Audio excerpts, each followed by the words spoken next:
Hey guys, tonight we're wrapping ourselves in something that looks like pure luxury from the outside but feels suspiciously like a very expensive prison. The childhood of a Victorian royal child. Picture all the gold, all the palaces, all the servants and almost none of the hugs. For once, you're not a peasant shivering in the mud. No, tonight you've hit the genetic jackpot. You've been born into the richest, most powerful family on earth, which simply means you now get to be cold, lonely, and emotionally neglected in a much nicer building. Before we settle in, a genuine thank you to Eleanor, who suggested tonight's topic down in the comments. I really do love the ideas you all send my way. Honestly, some of my favourite episodes started life as somebody's half-asleep late-night comment, and this was a lovely one. If you enjoy where we're headed tonight, feel free to like the video and subscribe, but only if you actually enjoy what I do here. And leave a comment telling me where you're listening from and what time it is for you. Somehow it's always around 2 in the morning for somebody out there.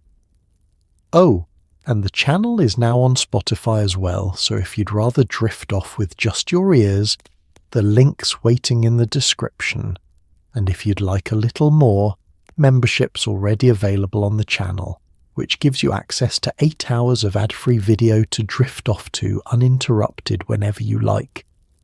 Now, dim the lights, switch on a fan for that soft white noise, get comfortable, and tuck yourself in. Though not too comfortably, because in this world a nanny will absolutely wake you at dawn for a bath cold enough to qualify as a minor war crime. Let's pause for a second. Have you ever wondered what it actually felt like to be a royal child? Did being a little prince mean endless cake, or endless Latin? Were you allowed real friends, or just a rotating cast of carefully vetted cousins? Could you cry whenever you liked, or was weeping something you scheduled for Thursdays? Did anyone ever truly hug you, or did they simply send a formal note expressing warm regard from 3 rooms away? And could you survive a single morning being dressed by 4 grown adults, quizzed in 3 languages before breakfast, and solemnly informed that slouching is a direct threat to the future of the British Empire? And now, congratulations, you've just woken up in 1852. You're extraordinarily wealthy, wrapped in lace, and about to be plunged into freezing water by a woman you are required to address by her surname. Good luck. You don't wake up gently. There's no soft light, no bird song, no gradual drift into consciousness. Instead, the curtains are yanked open by someone who has clearly never experienced happiness, and cold grey morning light floods a room that could comfortably store meat. Welcome to the royal nursery, a place perched at the very top of the palace, as far from your parents as architecturally possible. It's enormous. It's echoey, and despite your family owning roughly half the wealth of the known world, it is somehow always freezing. The Victorians believed a warm, cosy child grew up soft, and soft was the enemy. So you shiver under your blankets, staring at a ceiling far too high to feel like home, and realise the day has begun whether your toes have thawed or not. Let's take a proper look around this frozen little kingdom of yours. The nursery isn't one room but a whole suite tucked beneath the roof, deliberately placed on the upper floors where, in theory, the air was fresher and the noise of the household couldn't reach the grown-ups doing important things below. In practice, it means you live in the attic, like a very well-dressed secret. The ceilings soar. The windows are tall and rattly, and the fire, when there is one, is kept modest on purpose, because a truly warm room was thought to weaken a child's constitution, the way we today might worry about too much screen time, except the screen time in this case is basic human comfort. The furniture is solid, sensible, and entirely uninterested in your happiness.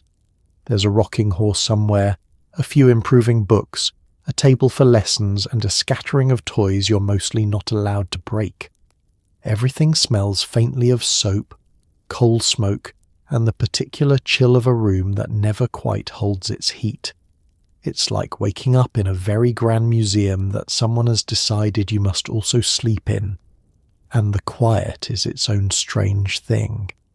Your parents are somewhere far below, in warmer, brighter rooms, being monarchs. You're up here, being managed.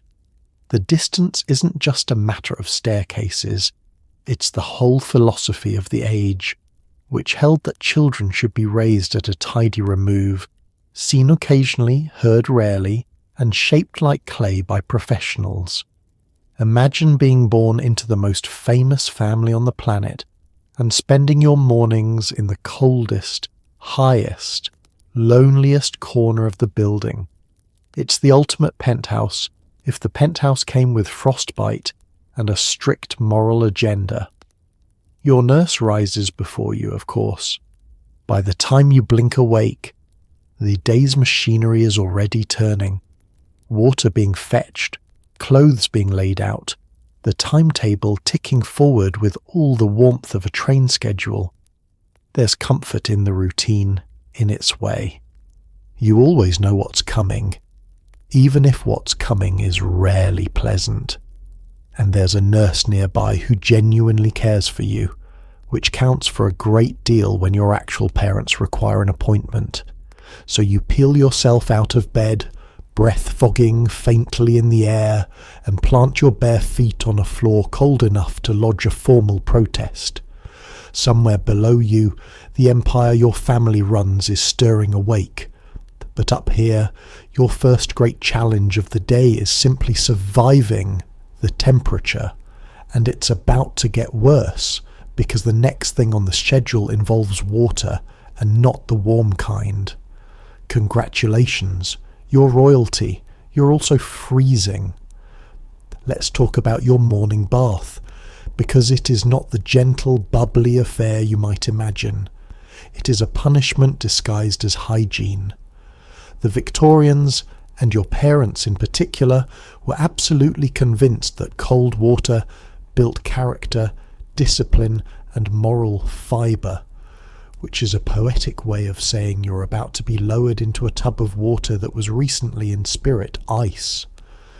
Your nanny watches with the calm expression of someone who's done this 1,000 times and feels nothing.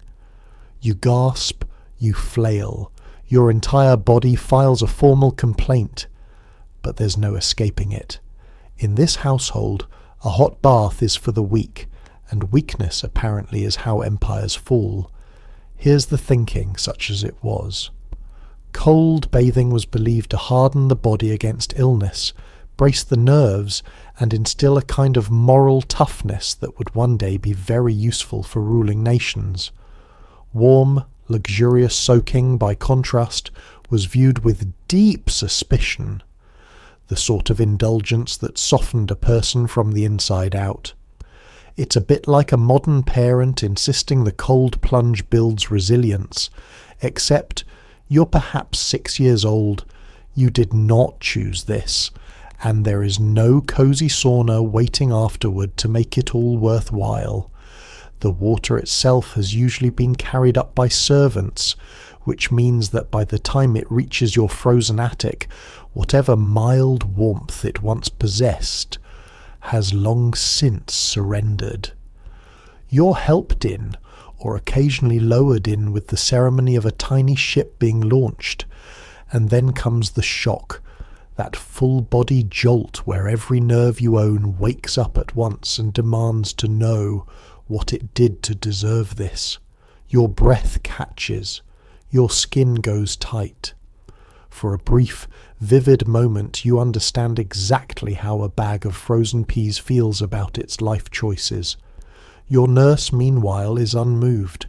She's seen dozens of children through this exact ritual, and your flailing registers to her about as much as weather.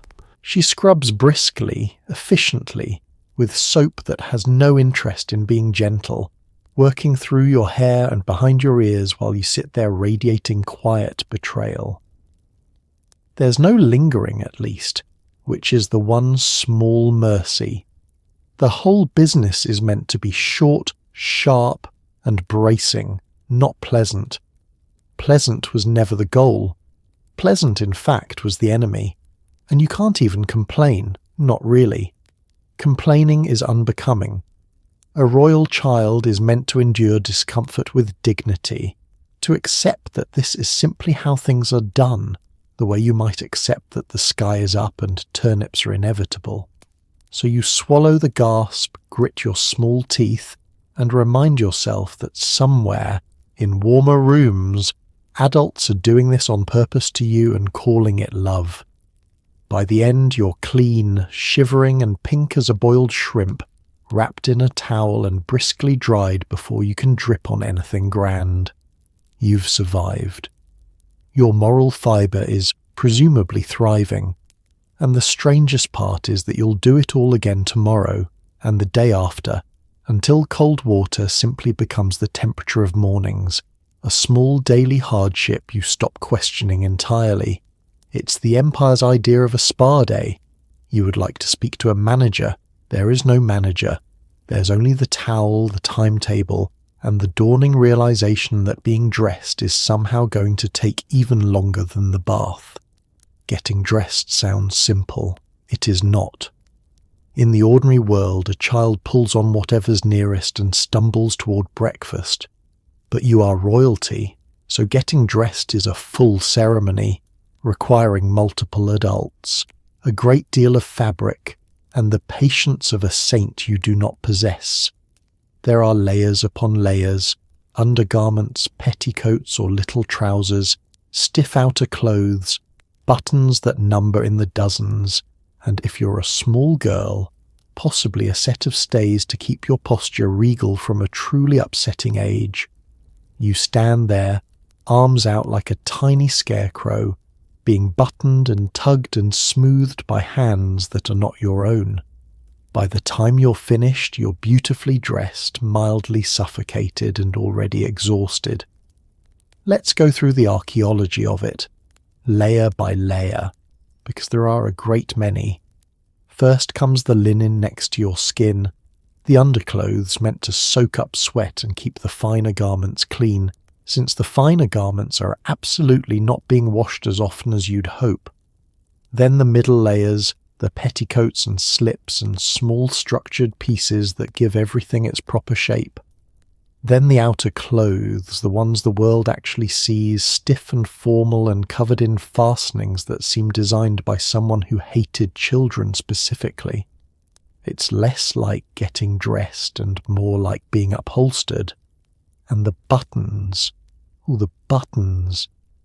They march up the back where your own hands can never reach, dozens of them, each one requiring another human being and another moment of your dwindling patience.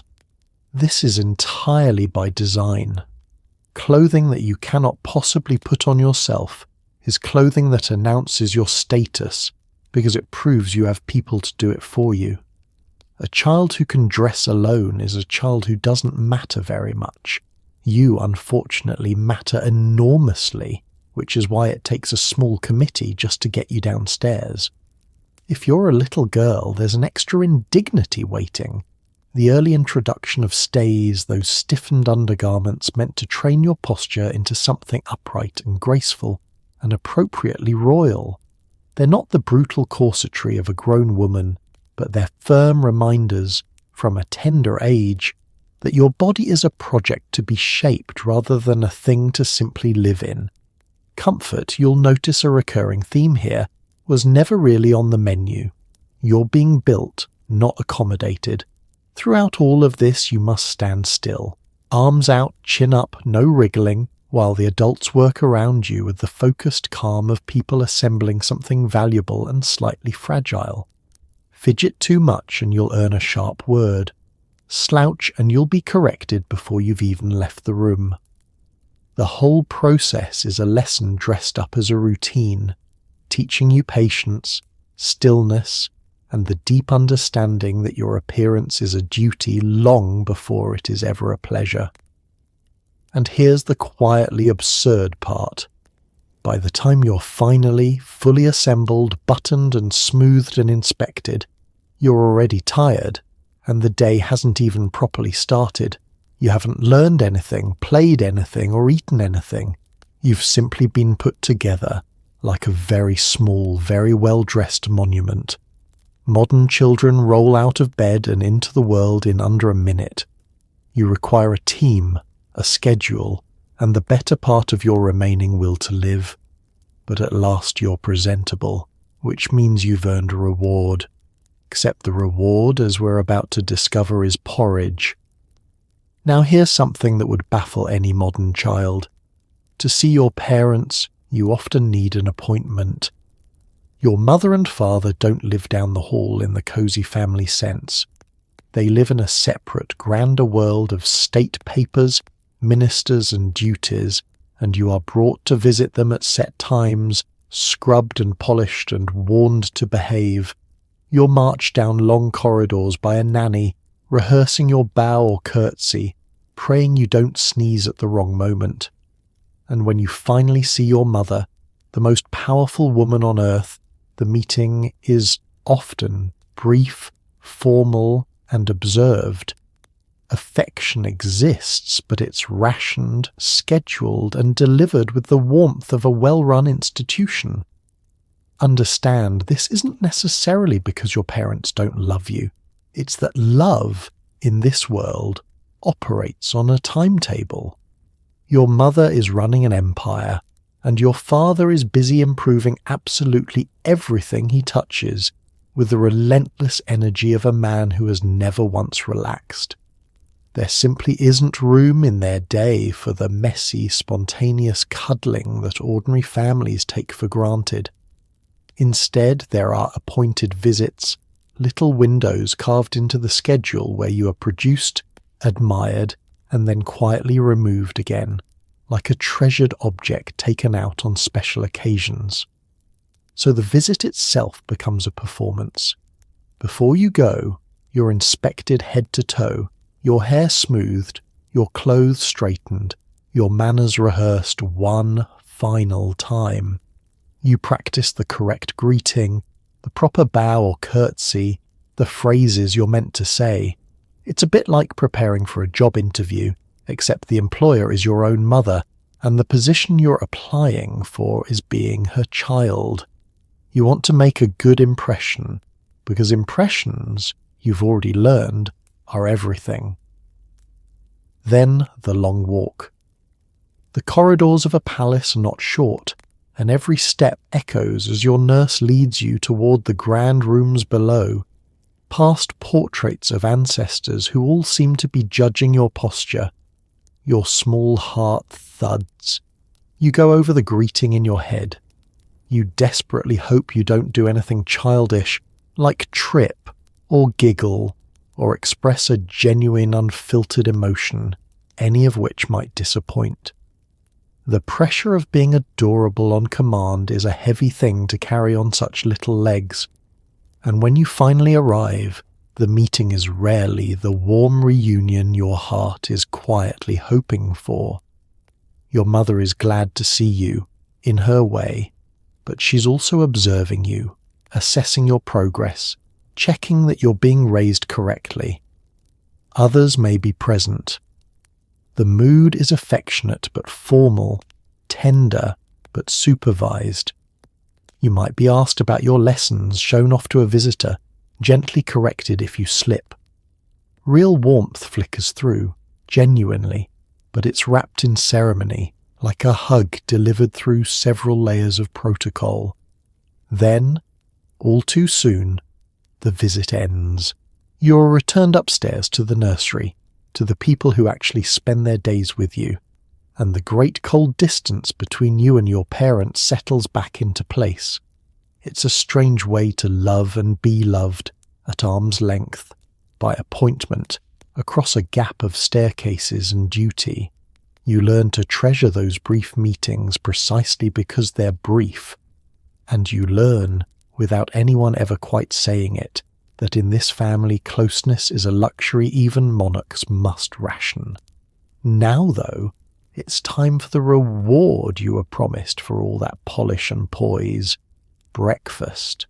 Try to contain your excitement. You'd assume that a royal child eats like royalty. Golden plates, exotic fruits, mountains of sweets. You would be catastrophically wrong. Your parents, in their infinite wisdom, decided that rich food spoils children. So while the adults downstairs enjoy elaborate feasts, you are served the nursery diet. Plain, wholesome, and deeply, aggressively dull. Think porridge, bread and butter, boiled things, and milk. Lots of milk. Sugar is treated like a dangerous substance, doled out rarely and suspiciously. So you sit at the nursery table, surrounded by unimaginable wealth, chewing something beige and staring longingly in the general direction of pastries you will never be allowed to touch. The reasoning, once again, comes wrapped in stern Victorian logic. Rich, spiced, sugary food was thought to overexcite a child, to inflame the blood, to encourage all manner of unhelpful liveliness in a small person who was supposed to be calm, obedient, and easily managed. Plain food, by contrast, produced a plain, steady temperament, or so the theory went. So your meals are engineered not for joy, but for moral and physical wholesomeness, which is a very grand way of saying they are extremely boring on purpose. Picture the nursery table.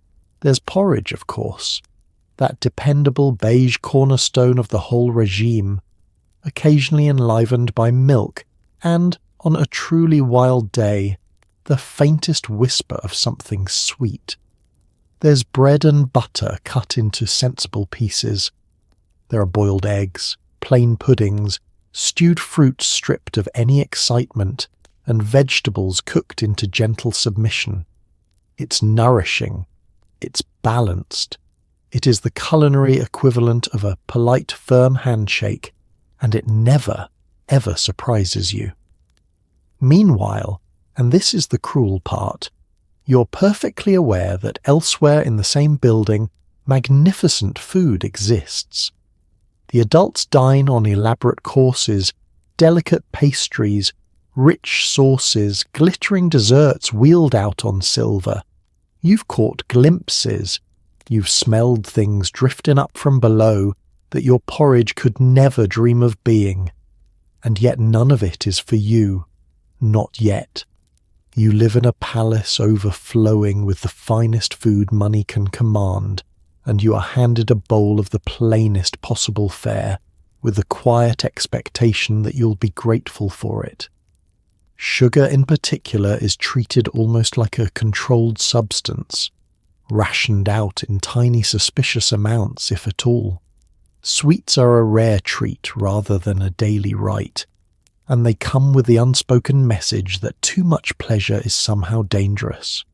It's a strange lesson to absorb over breakfast, that even the simplest delight must be earned, limited, and mildly disapproved of. You learn to look forward to sugar with the desperate intensity of a besieged garrison awaiting relief. And you certainly don't get to be a picky eater. Refusing your food isn't a negotiation. It's a small rebellion, and rebellions are firmly discouraged. You eat what's put in front of you, whether or not you like it, because gratitude and obedience are being served alongside the porridge, and those you must swallow too. Fussing earns disapproval, and disapproval, you've learned, is the currency this whole world runs on. So you spoon up your beige breakfast in your grand cold nursery, one of the richest children alive, eating like the least ambitious peasant in the realm. It builds character, apparently. It also builds a lifelong, smouldering appreciation for anyone who ever hands you something sweet. But there's no time to dwell on it. because the people responsible for this menu, and for very nearly everything else in your small life, deserve a proper introduction. They are not notably your parents. It's worth pausing to meet the people who actually raise you, because it is not primarily your parents. It's a whole staff. There's the head nurse, who effectively runs the nursery like a stern little kingdom. There are under nurses, nursery maids, and in your earliest days, possibly a wet nurse, hired specifically to feed you so your mother didn't have to. These women, not your parents, are the ones who see you cry, comfort your fevers, and know your favourite toys. It's an odd arrangement. The people who love you most are employed, and the people you're told to love most are largely strangers in beautiful clothes. Attachment in the royal nursery is a complicated business. At the very top of this small domestic kingdom sits the head nurse, and make no mistake, she rules. She sets the routines, enforces the discipline, decides what you eat and when you sleep, and manages the other staff with the quiet authority of a general who has never lost a battle. To you, she is a near-constant presence, more familiar than your own mother's face, the person whose approval you crave and whose displeasure you dread. In the geography of your small life, she is the sun everything else orbits. Beneath her comes the supporting cast, the under-nurses and nursery maids who handle the endless practical labour of keeping a royal child alive and presentable. They fetch the water, launder the clothes, tidy the toys, wipe the noses and absorb the tantrums. They're up before you and asleep long after, and much of the actual tenderness in your day, the soothing after a bad dream, the gentle hand during an illness comes from them. They are, in every way that matters to a small child, family, even though the arrangement is technically a matter of wages. And in your very earliest days, before you can even remember, there may have been a wet nurse, a woman hired specifically to feed you at the breast so that your own mother, busy with the affairs of the realm, was spared the task. It sounds startling to modern ears, but it was entirely ordinary among the grand families of the age. Your first, most primal bond, the one between a baby and the person who feeds it, was quietly outsourced, another duty delegated to trusted staff so the machinery of monarchy could roll on undisturbed. Here lies the strange emotional puzzle at the heart of your childhood. The people who spend the most time with you, who know your fears and your favourite stories, who are there in the small, ordinary moments that actually make up a life, are the paid staff. And the people you're taught to revere above all others, your parents, are figures you see briefly and formally, wrapped in duty and distance. Your deepest affections attach themselves naturally and inevitably to nurses and maids, which creates its own quiet ache, because staff can change, and a beloved nurse can one day simply be gone. It's a peculiar way to build a heart. You learn to love the employed and honour the distant, to pour your childish devotion into people whose presence in your life is ultimately a contract. Some of these women love you back genuinely and fiercely, and those bonds can last a lifetime. But there's always that faint structural sadness underneath, the sense that in your world, even affection has an organisational chart. So this is the small army that raises you, the stern head nurse, the tireless maids, the hired hands who are functionally your true daily family. They shape you more than your parents ever will, and soon enough, one more figure will arrive to join the ranks. A figure whose entire purpose is to end your carefree days for good. Her name is not important yet. Her title is governess. Just as you're getting used to the nursery's rhythms, a new and formidable figure sweeps in. The governess. She is here to civilize you, educate you, and ensure you never, ever embarrass the family. Her arrival marks the end of anything resembling free time, because from now on your days are structured down to the minute. She carries an air of unshakable authority and a timetable that would make a factory foreman weep. Lessons, corrections, deportment, more corrections. The schoolroom becomes your entire world, and the governess its unquestioned ruler. She isn't cruel exactly, but she is relentless, and relentless is somehow worse. The governess occupies a strange rung on the household ladder, and she knows it. She's too educated and refined to be counted among the ordinary servants, yet she's still staff, still an employee, not family. This leaves her hovering in a lonely social limbo, respected but not belonging, and she compensates, understandably, by ruling the one domain that is entirely hers, the schoolroom. Within those walls her word is law, and you are her subject, her pupil, and her responsibility all at once. Her job is nothing less than turning you into an acceptable human being, by the exacting standards of a family that will one day be studied by historians. That means academics, yes, but also manners, morals, posture, speech, and the 1,000 tiny refinements that separate a proper royal child from an ordinary one. She is teacher, disciplinarian, and quality control inspector, rolled into a single tightly buttoned figure, and she takes the whole business with deadly seriousness. There are no days off from becoming a better person. The timetable she brings is a marvel of rigidity. Your day is carved into neat, unforgiving blocks, each with its assigned task, its expected outcome, its little box to be ticked. Lessons begin promptly, breaks are brief and supervised, and idleness is treated as a small moral emergency.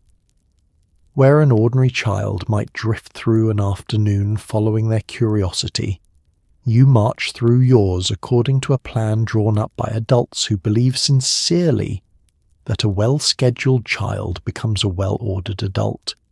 Your time is no longer your own. It probably never was.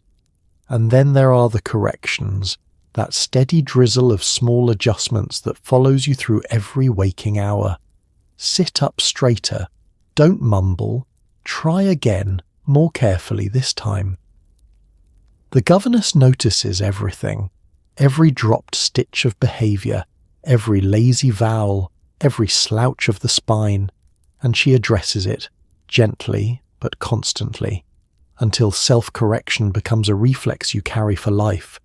It's exhausting in a way that's hard to explain, this sense of being perpetually observed and improved, like a garden that is never allowed to simply grow. She isn't a villain, to be fair. Many governesses were kind, devoted women who genuinely cared for the children in their charge and formed lasting bonds with them. But kindness and relentlessness aren't opposites, and even the warmest governess is still there to shape you, to hold you to a standard, to ensure you rise to the enormous expectations pressing down on your small shoulders. Her care and her discipline are the same thing wearing two faces. So the schoolroom becomes the centre of your universe, and the governess its steady, immovable sun. Under her watch, your carefree nursery days quietly end, replaced by a life of purpose, structure, and endless polite improvement. She is preparing you for a world of duty, and she starts, as it happens, with the small matter of language. Not one language, mind you. That would be far too simple. You're expected to master several, and you're expected to start before you've quite finished mastering the first. Let's talk about languages, because you're expected to juggle several of them like it's nothing. Given your family's deep German roots, German is spoken at home as naturally as breathing. Then there's French, the language of European courts, drilled into you until you can chatter politely at foreign relatives. And of course, English, the language of the empire you may one day help run. You switch between them all day, often mid-sentence, tripping over verbs and genders while your governess corrects every stumble. For a small child, it's dizzying. For your parents, It's simply expected. After all, you can't very well grow up to marry into half the royal houses of Europe if you can only complain about lessons in one language. Start with German, because in your household it's practically the air you breathe. Your family's roots run deep into the German states, and the language comes wrapped in family, in affection, in the private world of relatives and heritage. It's spoken warmly, casually, in the small domestic moments, which means you absorb it young and hold it close. Of all your languages, this is the one that feels least like a lesson and most like home, though even home, in your world, comes with grammar. Then there's French, the grand international language of courts and diplomacy. The tongue every well-bred European aristocrat was expected to command with elegance. French isn't just a subject, it's a passport. To move gracefully through the interconnected royal families of the continent, to charm an ambassador or converse with a foreign cousin, you must speak it beautifully. So it's drilled into you with particular care, every accent and inflection polished, until you can produce it on demand like a party trick with international consequences. And of course English, the language of the empire itself, the sprawling realm your family sits atop, and which you may one day help to govern. English is your public voice, the tongue of the nation and its people, and it must be correct, clear, and dignified. There's no room for sloppy speech in a future representative of the crown. Every word you speak in English carries a faint weight of expectation, as though the whole country were listening for a mispronunciation to tut over. Now imagine holding all three of these in a single small head, at once, switching between them across a single day, sometimes within a single conversation.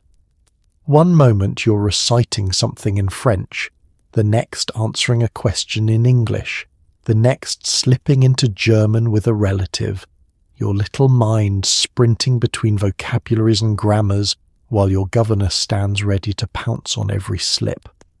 Wrong gender, wrong tense, wrong word, gently corrected, again and again, until accuracy becomes instinct. It's mentally athletic in a way that would exhaust most grown adults. The mistakes, naturally, come thick and fast, because you are a child, and children muddle languages the way they muddle everything else. But muddling isn't really permitted here.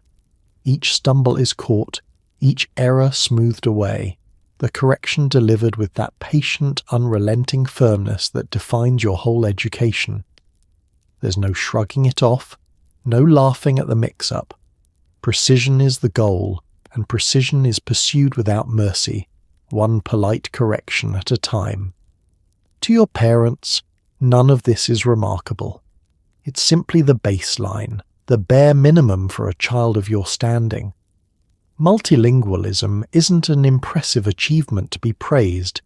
It's an expectation to be met, as ordinary as learning to walk. After all, the marriages that await you, the alliances your future may seal, could carry you into any court in Europe. And a princess or prince who can only manage one language is frankly a diplomatic liability. So you juggle your three tongues before lunch and think nothing of it, because thinking nothing of it is precisely the point. And if you imagine your brother the heir has it any easier, with his single future throne to worry about, prepare to feel a great deal better about your own lot. Now spare a special thought for the eldest boy, the heir, because his childhood is arguably the hardest of all. His education isn't just strict, it's an experiment. Serious men have designed a punishing program meant to forge the perfect future monarch, cramming his days with lessons from early morning until evening with barely a pause. He's expected to absorb history, science, languages, and moral perfection all at once. And when he inevitably struggles, as any child would, it's treated not as normal, but as failure. The pressure is enormous, the affection scarce, and the poor boy, drowning in expectation, occasionally erupts in tantrums that only earn him harsher discipline. Being the heir, it turns out, is less a privilege and more a sentence. The whole thing begins with a grand and slightly terrifying idea that a future king could be manufactured through sheer educational effort, moulded into an ideal ruler if only the program were rigorous enough.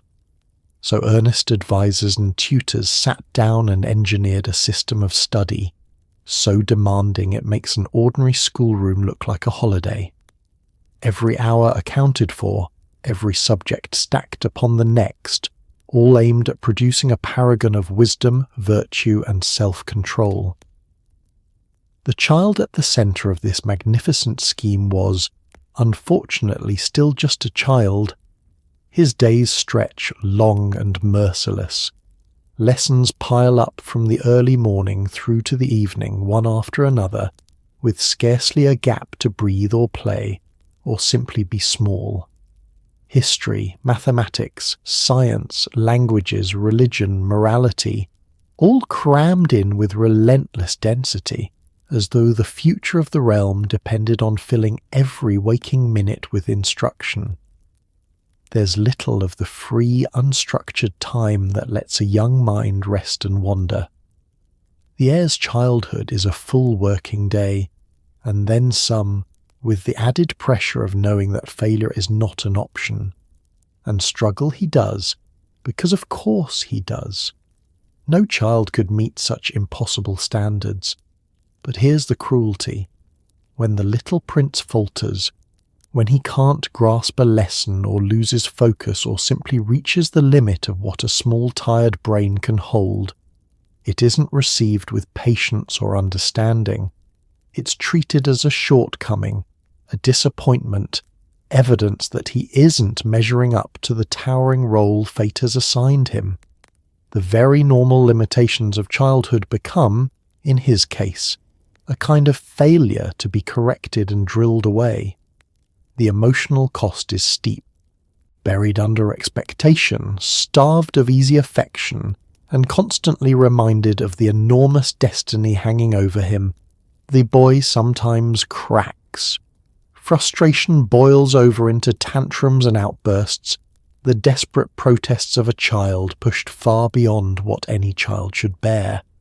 And how are these outbursts met? Not with comfort generally, but with sterner discipline, on the logic that a future king must learn to master himself. So the pressure produces distress, and the distress produces punishment, and the punishment produces more pressure in a grim little loop. It's worth sitting with the sheer irony of it. Here is a boy who will one day command extraordinary power, who will want for nothing material his entire life, and yet his childhood is arguably lonelier and heavier than that of children with far less. All that privilege comes bolted to a burden most of us can barely imagine, the weight of an empire pressing down before he's even lost his baby teeth. His crown is being fitted while it's still far too big for his head, and he can already feel how much it's going to hurt. So when you're tempted to envy the heir his grand future, remember what it costs him now. His is the childhood most thoroughly consumed by duty, most starved of ordinary joy, most relentlessly shaped toward a role he never chose. Being first in line, it turns out, means being first to suffer. And when the day's crushing lessons finally end, there's no collapsing into carefree rest, because even his private reflections are homework. He, like you, is expected to keep a diary, and that diary is anything but private. At some point you're handed a journal and told to keep it because self-reflection is a virtue and idle children are a menace. So each day you dutifully record your lessons, your walks, your small triumphs and failures, usually under the watchful eye of someone who may well read it later. This is not private teenage angst scribbled under the covers. This is a supervised exercise in becoming a proper, dutiful person. Your handwriting is scrutinized, your spelling corrected, your very thoughts gently steered toward the acceptable.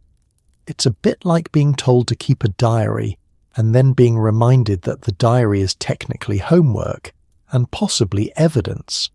The idea behind it is sincere enough, in that stern Victorian way. Keeping a journal was thought to build self-awareness, discipline, and moral improvement, to encourage a child to examine their own conduct and strive quietly to do better. Reflect on your day, note where you succeeded and where you fell short, and slowly grow into a more thoughtful, dutiful person. In principle, it's rather a lovely notion. In practice, it becomes yet another task on the timetable, another duty to be performed to standard, another arena in which you are observed and improved. Because your diary, crucially, is not truly yours. The comforting modern idea of a diary, that secret, sacred place where you can pour out your unfiltered feelings knowing no one will ever see, simply doesn't apply. Your journal exists within a world of supervision, written under adult eyes and quite possibly read by adult hands. This changes everything about what you can put in it. You're not confessing your soul to a trusted friend.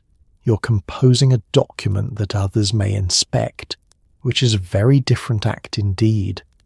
So a quiet, careful self-censorship creeps in, even in a small child. You learn to record the acceptable version of your days, the dutiful walks and diligent lessons and appropriate little reflections, while the messier, truer feelings, the resentments, the boredom, the longing, stay safely locked away where no one can correct them. Your diary becomes less an honest mirror and more a polite performance, a record of the child you're supposed to be rather than the one you actually are. Even your inner life, it turns out, must be presentable, and the physical act of writing is scrutinized as closely as the content. Your handwriting must be neat and controlled, your spelling correct, your grammar tidy, because sloppiness on the page reflects sloppiness of character, or so the thinking goes. A journal entry isn't just a record of your day. It's a demonstration of your penmanship, your care, your growing mastery of the small refinements expected of you. The corrections that shadow the rest of your life follow you here too, right onto the private page that was never really private. There's something genuinely poignant in it, this business of handing a child a diary and then filling it with rules. The one place that might have offered a small refuge, a corner of freedom in a heavily managed life, is quietly folded into the machinery of your education. Even your reflections are shaped, guided, and inspected. Even your thoughts have a standard to meet. It's a small thing, perhaps, but it captures the whole strange spirit of your upbringing, that nothing, not even the inside of your own head, is entirely left alone. Still, you write. Day after day, you set down the tidy, acceptable account of your tidy, acceptable days, building the habit of reflection even as you learn to reflect carefully. And in a peculiar way, these supervised little entries become part of who you are, a record not just of events, but of a childhood spent forever performing, forever observed. But it isn't all lessons and journals and correction, thankfully. Somewhere in this rigorous life there's room for music and paint and the gentler arts, and to those we turn next, though I should warn you, even joy comes with a timetable. Culture, my friend, is not optional. You will learn music, whether or not you possess a shred of talent, and you will practice your scales until your fingers ache and the entire household quietly considers moving. You'll also learn to draw and paint, because a refined royal child must be accomplished, and accomplishment is measured in polite watercolours of landscapes you weren't allowed to explore. There's genuine joy buried in here somewhere, and some royal children truly loved their art. But mostly these lessons are another box to tick, another skill to display, another way of proving that you are being moulded correctly. Creativity is encouraged, provided it stays neatly inside the lines. Music comes first, and it comes whether you're musical or not. You're set before an instrument, likely a piano, and made to practice with the grim regularity of someone training for a war they never asked to fight. Scales, exercises, little pieces played over and over until your fingers move on their own and your soul quietly leaves your body. A refined young person of your standing was simply expected to play, to be able to sit down at a keyboard and produce something pleasant when the occasion called for it. Whether you enjoyed it was, as ever, entirely beside the point. For some children, of course, real love blooms here. There were royal children who genuinely adored music, who found in it a rare escape, a private pleasure that belonged to them in a life where so little did. If that's you, congratulations. The lessons become a joy rather than a chore. But even then, the joy is supervised, shaped, and directed toward performance, because your music, like everything else about you, is ultimately meant to be displayed. You don't just play for yourself, you play to demonstrate that you've been raised correctly. Then there's the visual arts, the drawing and painting that every accomplished young royal was expected to master, at least to a polite degree. You learn to sketch, to handle watercolours, to render tidy little scenes of gardens and hills and pleasant countryside. The results are meant to be graceful and refined, evidence of a cultivated sensibility, suitable for showing to admiring relatives. It's a genteel skill, and a genuinely pleasant one in the right hands, though there's a faint irony in painting sweeping landscapes when your actual world rarely extends beyond the nursery and the schoolroom. And here's the quiet catch that runs through all of it. Your creativity, such as it's allowed to be, must stay firmly within bounds. Art here isn't about wild self-expression or exploring the strange corners of your own imagination. It's about mastering a respectable skill to a respectable standard. You paint what's proper, you play what's expected. Neat watercolours, polite melodies, nothing too strange or passionate or messy. The lines are there to be coloured inside, both literally and otherwise, and stepping outside them isn't really encouraged. So these accomplishments become, in the end, another department of your improvement, filed neatly alongside your languages and your posture. They're skills to be acquired, polished and shown off. Further proof to the watching world that the royal child is turning out exactly as intended. The music and the paintings are trophies as much as pleasures, achievements to be measured rather than freedoms to be enjoyed. Even beauty, in your world, has a purpose and a grade. And yet, buried under all the drilling and displaying, there are real moments of delight, stolen instants where a piece of music genuinely moves you, or a painting turns out just as you hoped. Those small joys are worth treasuring precisely because they slip through the cracks of all that structure. Hold on to them. You'll need them, because the next lesson on the timetable involves no joy whatsoever, only the exhausting business of learning to stand absolutely perfectly still. It's time for deportment, which is a very grand word for the exhausting art of holding yourself correctly at all times. Shoulders back, chin level, spine straight enough to balance a book, or possibly a small monarchy. You practice walking gracefully, sitting without slumping, and entering a room as though the fate of nations depends on your posture, because in a strange way, it sort of does. Slouching is treated as a moral failing. Fidgeting is nearly criminal. You spend hours learning to be a beautifully composed little statue, and the lesson underneath it all is clear. A royal body is never truly at rest, because someone, somewhere, is always watching. Deportment covers everything to do with how you carry yourself, which is to say, everything you do with your body from the moment you wake. How you stand, how you sit, how you walk, how you hold your head, how you use your hands, all of it is subject to instruction and correction. There's a right way to do each of these things, a graceful, upright, dignified way, and there are 1,000 wrong ways, all of which you seem to discover naturally and must be trained out of. It's a full curriculum devoted entirely to the outside of you. The centerpiece is posture, that endless quest for a straight, elegant spine. Shoulders back, chest open, chin held level, back upright as a plumb line. You may well be made to practice with actual objects, balancing something on your head as you cross the room to prove you can move without collapsing into a slouch. It sounds almost comical until you're the one doing it for the 100th time, every muscle protesting, while an adult watches for the slightest droop. Holding yourself perfectly is genuinely tiring work, a quiet athletic event no one applauds. Then comes the choreography of movement, the graceful walk, the composed sitting, the dignified entrance into a room.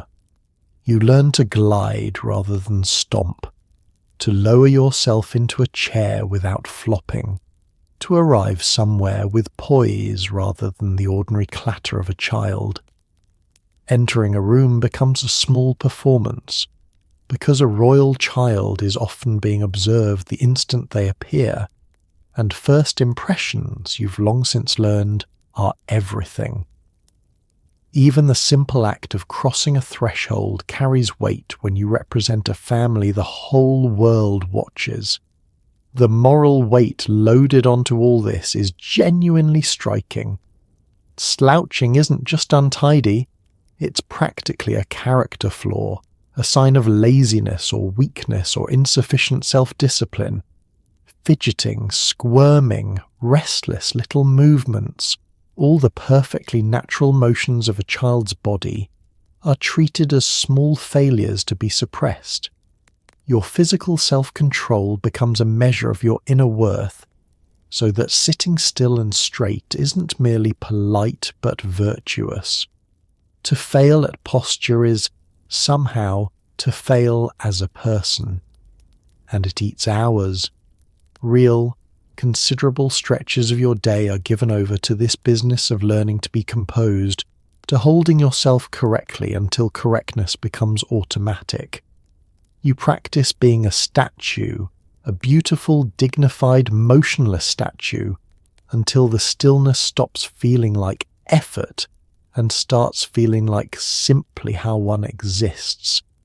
It's a strange thing to drill into a small child, this deep suppression of the body's natural fidgety energy, but drilled it is, patiently and relentlessly like everything else. Underneath it all sits that same quiet truth that shadows your whole life. Your body is never entirely your own, never fully at ease, because you are always, in some sense, on display. Someone is always watching, always assessing, and your posture is part of the impression you are required to make. So you learn to hold yourself perfectly even when you'd rather crumple, carrying yourself with a composure far older than your years, and when your composure inevitably cracks, as any child's must, you'll discover exactly how this world responds to imperfection. It responds, more often than you'd like, with punishment. Let's address discipline, because in this world it can be surprisingly harsh, even for the children of the most powerful family alive.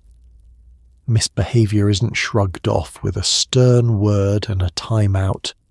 Depending on the household and the offence, it can mean sharp scoldings, lost privileges, cold silences, or genuine physical punishment. The air in particular knows the sting of correction all too well. The philosophy is simple and unforgiving. Children are little bundles of wildness that must be tamed into obedience, and sparing the rod is thought to spoil the future king. So you learn early to swallow your feelings, mind your manners, and understand that even a prince can be brought to tears by a displeased adult. The whole approach rests on a bleak view of childhood itself. Children, in this thinking, are born a little wild, a little willful, full of unruly impulses that must be firmly disciplined out of them. Left unchecked, that wildness would grow into something disastrous, and for a future ruler, the stakes are considered especially high. So obedience isn't just preferred, it's essential, and it's achieved through a steady application of correction. Your natural childish energy is regarded less as charming, and more as a problem to be managed. The lighter end of the scale is bad enough. Sharp scoldings that make your small chest tighten with shame. Privileges withdrawn, the loss of a treat or an outing, or a beloved toy. And that particularly effective weapon, cold silence, the withdrawal of warmth and approval, a chilly disapproval that a child feels keenly. For someone raised to crave the rationed affection of distant parents and stern nurses, having that approval pointedly withheld can sting worse than any sharp word. Disapproval, in this world, is a genuine punishment all its own. But it doesn't always stop at coldness and lost privileges. Genuine physical punishment was very much part of the picture, delivered without the modern hesitation, on the firm belief that a child who felt the consequences in their body would learn the lesson more thoroughly. The old wisdom held that sparing the rod spoiled the child, and few families took the raising of a future monarch lightly enough to spare much of anything. So a small royal body could be made to answer for a small royal misdeed, and no crown protected against it. The heir, poor soul, knows this territory best of all. Bearing the heaviest expectations, subjected to the most relentless program of improvement, he's also the most frequently and firmly corrected. His stumbles carry more weight, his failures more consequence, and the discipline meant to forge him into an ideal ruler falls on him hardest. There's a particular cruelty in it. The child with the grandest future absorbing the sharpest correction, all in the name of preparing him for greatness he never asked for. What all of this teaches you, above everything, is emotional control. You learn, young and thoroughly, to swallow your feelings, to keep your face composed, to not make a fuss. Crying, protesting, showing your hurt too openly, these things tend to invite more correction rather than comfort. So you learn to fold your emotions inward and present a calm, obedient surface. It's a hard lesson for a small heart, this early mastery of hiding what you feel, but it's one your world insists upon. And so even a prince, even a child of the most powerful family on earth, can be reduced to quiet tears by a displeased adult, then expected to compose himself and carry on. Privilege offers no shield here. If anything, it raises the stakes. You are being shaped, firmly and deliberately, into someone obedient, controlled, and dutiful, and the shaping is not always gentle. Still, it isn't all correction and cold silences. The Victorians had one remedy they believed could cure nearly any ailment of body or spirit, and they applied it with tremendous enthusiasm. That remedy was fresh air, and you were about to get a great deal of it. The Victorians were obsessed, and I mean obsessed, with fresh air. It was believed to cure almost anything and prevent everything else, so no matter the weather, out you go. Rain, character building, bitter wind, Marvellous for the constitution. Fog thick enough to lose a footman in?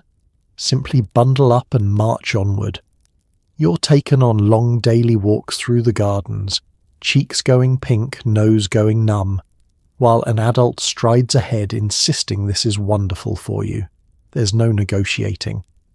In a household where hot baths are suspicious and plain food is virtuous, a brisk walk through miserable weather is considered one of life's great gifts. You are, of course, allowed to disagree silently. The faith in fresh air ran genuinely deep. It was thought to strengthen the body, ward off illness, improve the mood, and generally set right whatever might be ailing you. In an age when cities could be choked with smoke and disease, and when the causes of sickness were only dimly understood, clean outdoor air took on an almost magical reputation, a wholesome tonic freely available to anyone willing to step outside. For your health-minded parents, ensuring you spent time out of doors was as important as any lesson, and considerably less negotiable, which meant the weather was simply not a factor. Rain didn't cancel your walk, it merely added character to it. A biting wind wasn't a reason to stay in. It was bracing, invigorating, excellent for the constitution. Even fog, damp and gloomy and thick, was no excuse. You bundled up in your layers and went out regardless, because the outing itself was the point, and a little discomfort was considered part of the benefit rather than a reason to avoid it. Misery in this philosophy was practically medicinal. So off you go, day after day, on long walks through the grand palace gardens, an adult setting a firm pace ahead of you. Your cheeks flush pink in the cold, your nose goes numb, your small legs work to keep up, and all the while you're assured cheerfully that this is doing you a world of good. There's a certain relentless optimism to it, this insistence that shivering through the drizzle is a treat, a gift, one of the finest things a childhood could offer. You may privately harbour doubts. You are wise to keep them private. And there's no arguing your way out of it, because in your world children don't argue their way out of things. The walk is on the timetable, the walk will happen, and your opinion on the matter carries roughly the weight of a falling leaf. You could plead, you could sulk, you could gaze longingly back at the warm rooms behind you, and out you'd go all the same. Obedience, remember, is the great virtue here, and obedience extends even to how you spend your afternoons and how many raindrops you're expected to enjoy. It fits, though, into the larger pattern of your whole strange upbringing. This is, after all, a household where hot baths are regarded with suspicion, and plain beige food is treated as morally superior. Of course, a long trudge through foul weather would be counted among life's great blessings. The same stern logic that makes your mornings cold and your meals dull makes your afternoons damp and windswept, all in service of building a hardy, disciplined, wholesome little person. Comfort is always faintly suspect. Hardiness is always the goal.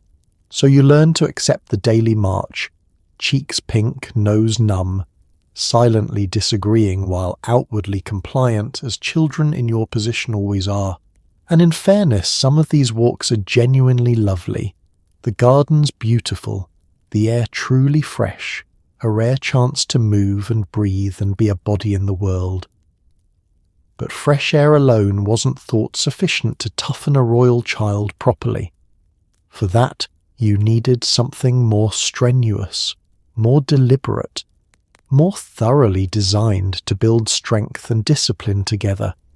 You needed, in a word, exercise. Beyond the walks, you're expected to be physically robust, so your days include a healthy dose of exercise designed to make you sturdy and capable. There's riding, because a royal child must sit a horse with confidence and grace long before their legs reach the stirrups properly. There's drilling and gymnastics of a sort. all meant to build discipline in the body as much as strength. Your father especially believes in physical hardiness, that a strong body supports a strong, dutiful mind. So you clamber, ride, and stretch under supervision, half of it genuinely fun, the other half clearly another lesson in obedience wearing the costume of play. The reasoning here is of a piece with everything else in your carefully engineered life. A robust body was thought to support a robust character, to build the endurance, discipline, and vigour a person of your standing would need. Physical weakness was to be avoided as much as moral weakness, the two being considered quietly linked. So exercise wasn't merely permitted, it was prescribed, folded into your routine as deliberately as your lessons, another tool in the great project of shaping you into a capable, hardy, dutiful adult. Riding sits near the heart of it, as it did for any child of noble blood. Being able to handle a horse with confidence and grace was fundamental, a skill bound up with dignity, tradition, and the practical business of aristocratic life. So you're set upon a horse young, long before your legs are really long enough to manage the stirrups properly, and made to learn the seat, the balance, the quiet authority a good rider carries. It's demanding and occasionally alarming, but it's also, for many children, a genuine thrill, one of the more exciting corners of an otherwise regimented life. Alongside the riding come the drills and gymnastics, the more structured physical exercises meant to build strength, coordination, and, above all, discipline. There's clambering and stretching and organised movement, activity with a purpose behind it, designed to instill control of the body and steadiness of the will. It's play, technically, in that it involves movement and effort, but it's play with a curriculum, exertion shaped toward improvement rather than simple fun. Even your exercise, you'll notice, has a lesson tucked inside it. Your father, in particular, is a firm believer in all of this. To him, physical hardiness isn't a minor consideration but a genuine virtue, a strong body being the natural foundation for a strong and dutiful mind. He wants you sturdy, capable, unafraid of exertion, prepared for a life of demanding responsibility.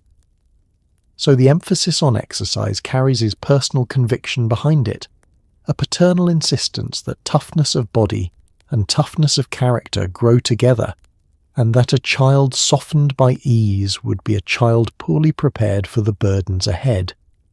The experience of it, from your small perspective, is genuinely mixed. Some of it is a real delight, the freedom of movement, the excitement of riding, the simple pleasure of a body doing what bodies love to do. In those moments, the exercise feels like a gift, a rare loosening of the reins, but much of it too is clearly one more form of instruction, another arena in which you're watched, corrected, and expected to obey.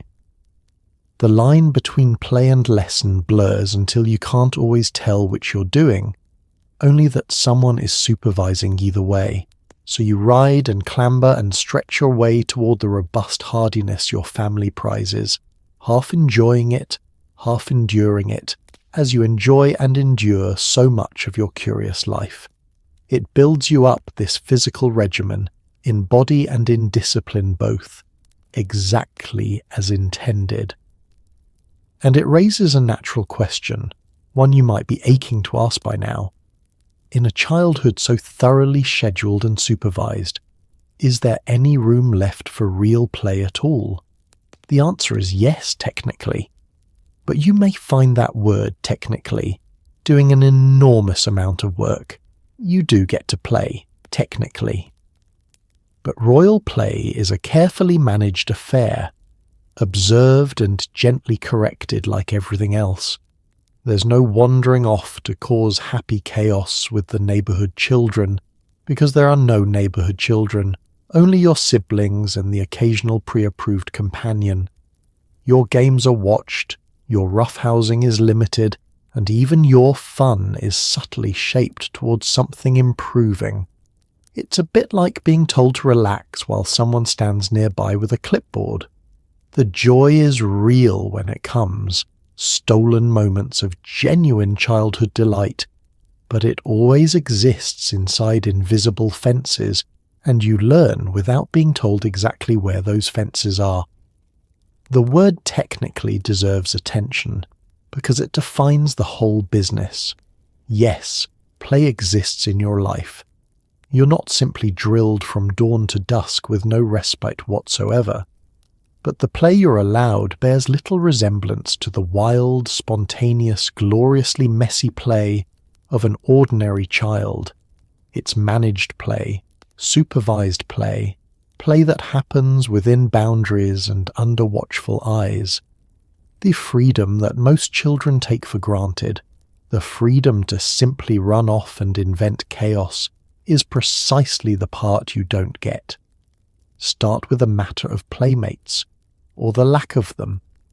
There are no neighbourhood children to knock about with, no gang of local kids to form ramshackle friendships and grand schemes. Your world is far too sealed for that. Your companions are your own siblings and, now and then, a carefully pre-approved child from a suitably respectable family, vetted and permitted rather than simply befriended.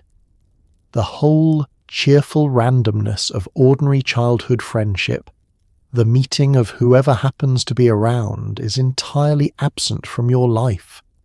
And your play itself is watched. There's almost always an adult nearby, observing, ready to step in, to correct, to gently steer things back toward the appropriate. Your games unfold under supervision, which changes their whole flavour.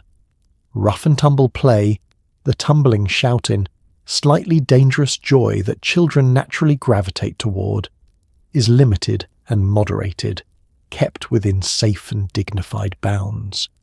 You can't quite let loose, can't quite lose yourself in the abandon of it, because someone is always there, quietly making sure you don't go too far. Even the content of your play gets subtly shaped toward improvement, because in your world almost nothing is allowed to be purely for its own sake. Games might be nudged toward the educational, the instructive, the character building, so that even your leisure carries a faint whiff of the schoolroom. Fun is permitted, but ideally fun that teaches you something, that moulds you a little further in the right direction. The notion of play as simple, pointless, glorious joy sits slightly uneasily in a household devoted to purposeful improvement. The image of it is almost comic in its contradiction. A child told to relax while an adult hovers nearby, metaphorical clipboard in hand, taking note. It's freedom on a leash, spontaneity with a supervisor, the strange experience of being granted fun and observed while you have it. You come to feel the invisible fences around your play without anyone ever needing to draw them for you, sensing exactly how far you can go before a gentle correction reels you back. You learn the boundaries by instinct, the way you learn everything else. And yet, within those fences, real joy does break through. There are genuine moments of childhood delight, snatched instants of laughter and play, and connection with your siblings that no amount of supervision can quite flatten. Those moments matter enormously precisely because they're bounded. Small bright sparks of ordinary happiness in a life short on it. Treasure them. But even your toys, the very objects meant for play, come wrapped in the peculiar constraints of your world, as you're about to discover. Some of them, it turns out, are almost too beautiful to be played with at all. Ah, the toys! And there are toys, magnificent ones. Exquisite dolls with real hair and tiny wardrobes, intricate doll houses, beautifully carved animals, elaborate models built by craftsmen. But here's the catch. Many of them are almost too precious to actually play with, treated more like treasures to be admired than objects to be loved and broken.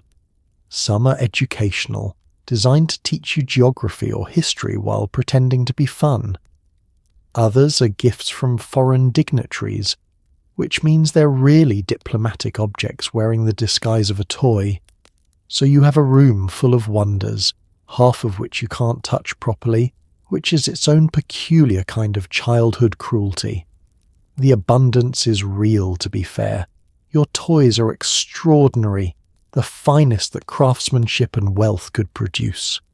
Dolls of astonishing quality, with real human hair and beautifully sewn miniature clothes, entire tiny wardrobes tailored with genuine care, doll houses of intricate detail, complete with furniture and fittings, carved wooden animals, model ships and soldiers, elaborate constructions assembled by skilled hands. These aren't the rough, sturdy playthings of ordinary children. They're small works of art, exquisite and expensive and rare, which brings us straight to the catch. Many of these treasures are so fine, so precious, so obviously valuable, that you're not really meant to play with them at all, at least not properly. They're objects to be admired, displayed, kept safe, more like heirlooms than toys. The very thing that makes a toy, the freedom to grab it, drag it about, and yes, occasionally break it in the course of loving it thoroughly, is denied you. You're handed wonders, and then quietly forbidden from using them the way any child instinctively wants to. And a good many of your toys aren't purely for fun in the first place. They're educational in disguise. Puzzles that teach you geography, games that drill you in history, playthings engineered to slip a little learning into your leisure. They're fun, in theory, but fun with an agenda, another sly extension of the schoolroom reaching into your playtime. Even here, in the realm of toys, the relentless project of your improvement quietly follows you, dressing its lessons up as amusement and hoping you won't quite notice. Then there are the diplomatic toys, perhaps the strangest of all. Some of your grandest playthings arrive as gifts from foreign dignitaries and royal relations, which means they aren't really presents to you so much as gestures between nations, objects of state wearing the costume of a child's toy. Their true purpose is symbolic, a token of goodwill between courts, and their value is measured in politics as much as play. You may treasure them, or you may not, but either way they carry a weight no toy should have to bear. So you end up in a genuinely peculiar situation, a room brimming with magnificent objects, and yet a strange scarcity of things you can actually enjoy freely. It's a very particular kind of deprivation, unique to a child of your standing, to be surrounded by wonders you must handle with care, admire from a respectful distance, and never quite claim as your own. Most children have far less and yet somehow more, because what little they have, they can love without restraint. Your abundance comes fenced with conditions. It captures something essential about your whole gilded life. This business of the beautiful, untouchable toys. Everything you have is finer than most people could dream of, and everything you have comes wrapped in restrictions, rules, and purposes beyond your own delight. Even your playthings serve the family, the empire, your education or diplomacy, rather than simply serving you. And this same quiet isolation, this sense of being set apart from ordinary joys, extends beyond your toys and into something far lonelier still, the near total absence, in your crowded palace life, of an ordinary friend. Here's something quietly sad. You almost never meet an ordinary child. Your world is sealed off, populated by siblings, cousins, and a handful of carefully selected companions from suitable families. The idea of simply befriending whoever you clicked with is unthinkable, because everyone around you must be appropriate, trustworthy, and unlikely to embarrass the crown. So you grow up strangely isolated in the middle of a crowded palace, surrounded by servants and relatives, yet short on genuine, uncomplicated friendship. The gardener's children exist in a different universe entirely. You are, in a sense, the loneliest kind of privileged, rich beyond measure, and yet fenced off from the messy, joyful, ordinary connections most children take for granted. The sealing off is nearly total. Your world is a closed one, its borders carefully guarded, and ordinary children simply do not cross into it. You don't encounter the butcher's son or the girl from the village, or the countless everyday children who fill the ordinary world. Those lives unfold somewhere far outside your walls, in a realm you rarely glimpse and never truly enter. Your existence is populated instead by a small fixed caste, your siblings, your relations, and a scattering of specially chosen companions, and almost no one else. That word chosen matters enormously. You don't make friends. Friends are selected for you. Any child permitted near you must first pass an invisible test of suitability, drawn from a respectable family deemed appropriate, trustworthy, safe. The whole natural process of friendship, the simple magic of meeting someone and liking them and deciding of your own accord to be their friend, is quietly removed from your life. Your companions arrive pre-approved, vetted by adults concerned above all with what befits the crown, and spontaneity has no part in it. The reasons behind this are understandable, even if the effect is bleak. A royal child is a matter of state, and the people permitted close to you carry real weight. There are worries about influence, about security, about propriety, about the ever-present danger of embarrassment to the family. Ordinary, unvetted friendships are simply too unpredictable, too risky, and so they're prevented, replaced by the safe, controlled companionship of approved children. It's protective, in its way, and also profoundly limiting, walling you off from the very connections that make childhood warm. And so you arrive at the great paradox of your situation. You are surrounded by people and yet deeply alone. Servants attend you constantly. Relatives fill the halls. Companions are provided, and still you lack that easy, uncomplicated friendship most children stumble into without a thought. There's a particular ache to being lonely in a crowd, to having many people around you and few, if any, who are simply your friend in the ordinary, unforced sense. Your isolation isn't a matter of empty rooms, it's a matter of the heart, and it's all the sharper for being hidden inside a busy palace. The gardener's children capture it perfectly. Somewhere on the grounds, other children live and play, close enough perhaps to see, and yet they might as well inhabit another world entirely.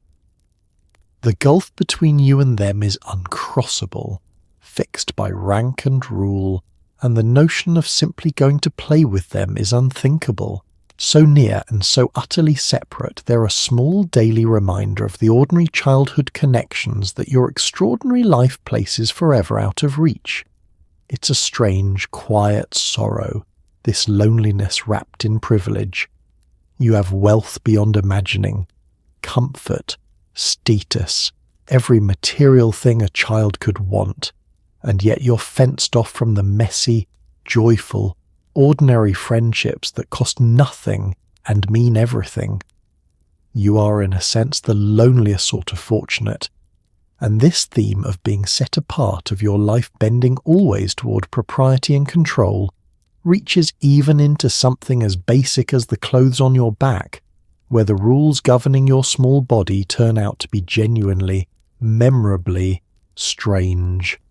Let's talk about clothing rules, which are genuinely bizarre by modern standards.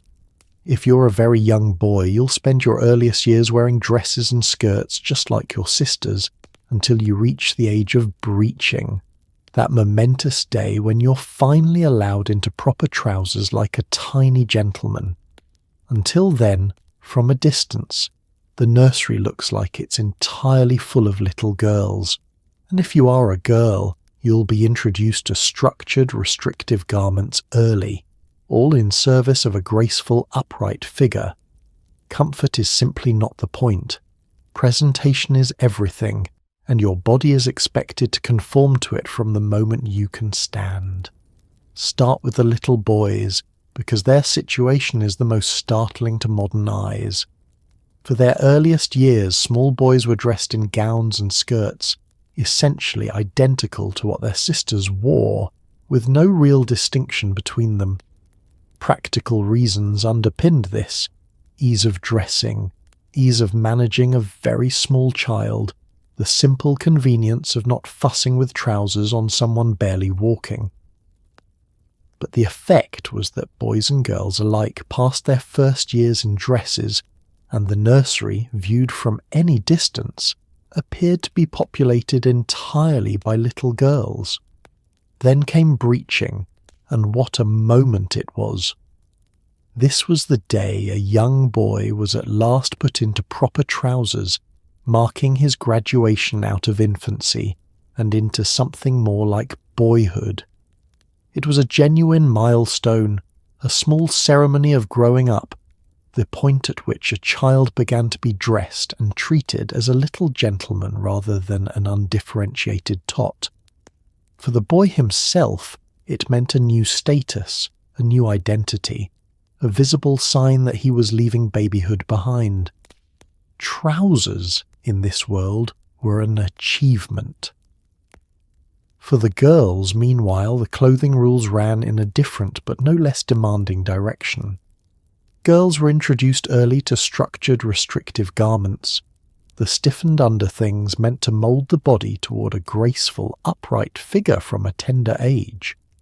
These weren't the crushing corsets of grown women, but they were firm, shaping garments all the same, training the young body into the correct posture and form long before it might reasonably be asked to. The lesson began young, that a girl's shape was something to be managed and moulded, not simply lived in.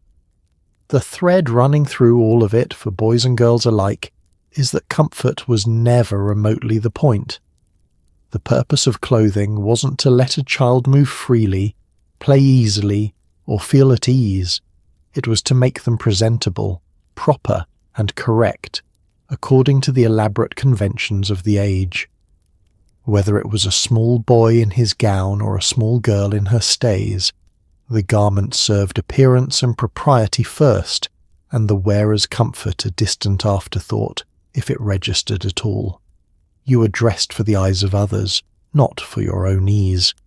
And so your body, from the very earliest age, was expected to conform to these rules, to be shaped, presented and correctly costumed according to what your standing required.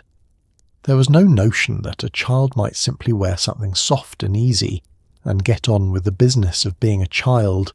Presentation reigned supreme, and your small self was fitted into it, gown or trousers or stays, from almost the moment you could stand upright.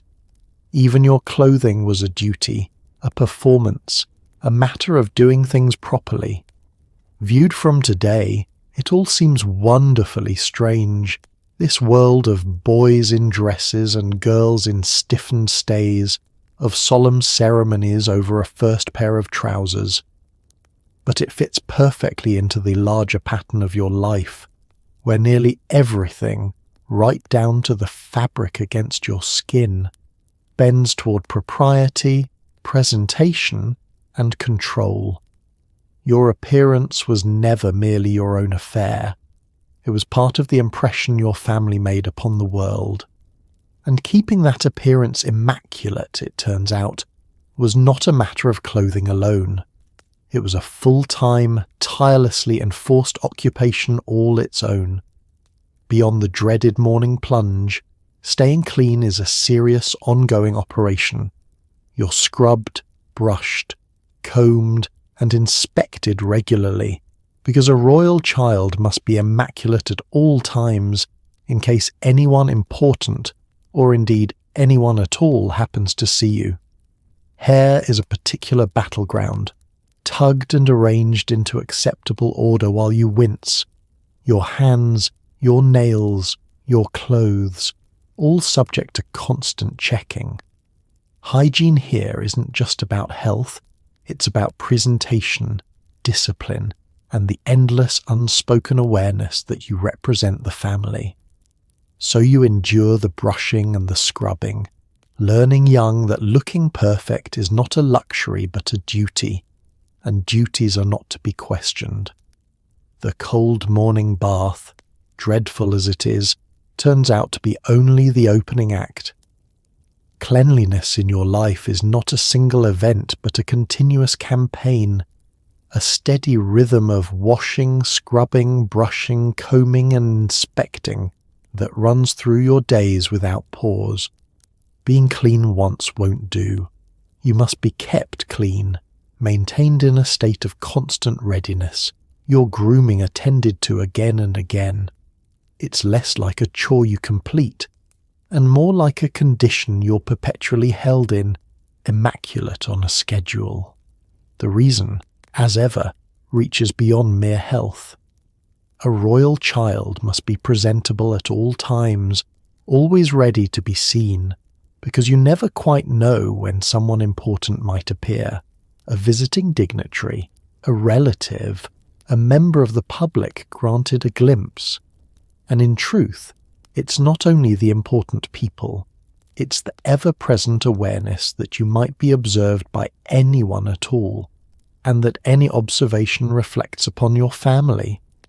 Your appearance is public property in a way, and so it must always be flawless, kept in a state of readiness for eyes that could arrive at any moment. Hair, in particular, becomes a genuine battleground. It must be arranged into acceptable order, brushed and combed and styled into neatness, and the process is rarely gentle. There's tugging, there's pulling, there's the particular small misery of having your hair yanked into submission while you wince and endure. For a child, few daily indignities rival the grooming of unruly hair by a determined adult, and you become well acquainted with that small suffering, sitting still while your scalp protests and your appearance is forced into propriety. Nor does the scrutiny stop at your hair. Your hands are checked, your nails inspected, your clothes examined for any hint of disorder. Everything about your presentation is subject to constant assessment, an ongoing quality control of your entire small person. Nothing is allowed to slip. A smudge, a stray hair, a bit of dirt beneath a nail, all of it noticed and corrected, because the standard is nothing short of immaculate and the inspections never really end. You live under a perpetual gentle audit of your own tidiness.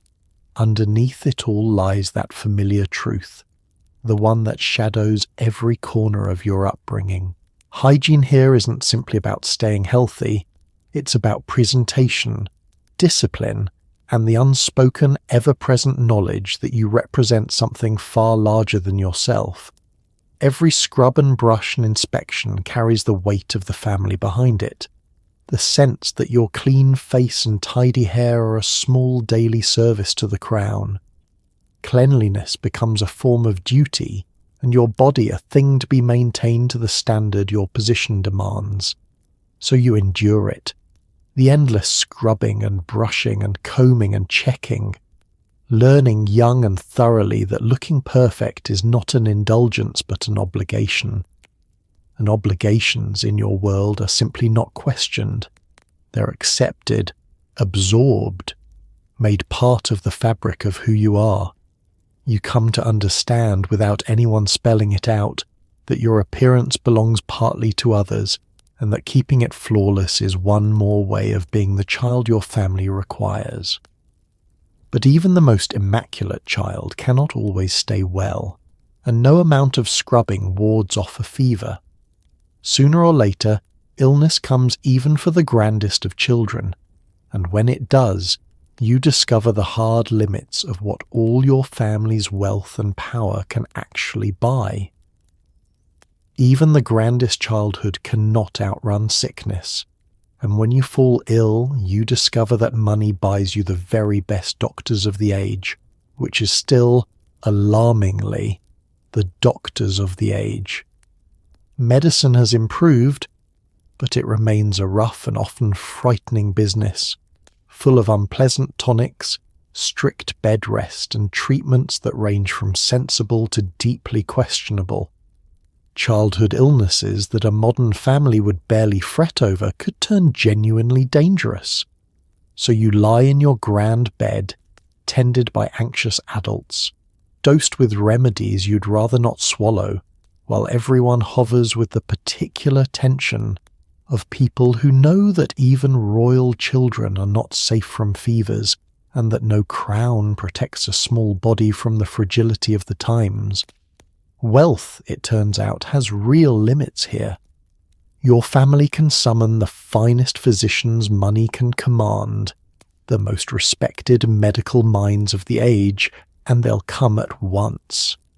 But those minds, however respected, are still working with the medical knowledge of their time, which is to say, a knowledge that is improving but remains, by our standards, alarmingly rough.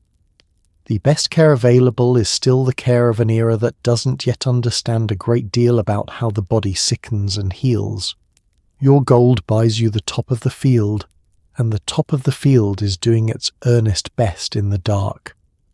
The experience of being treated is its own ordeal.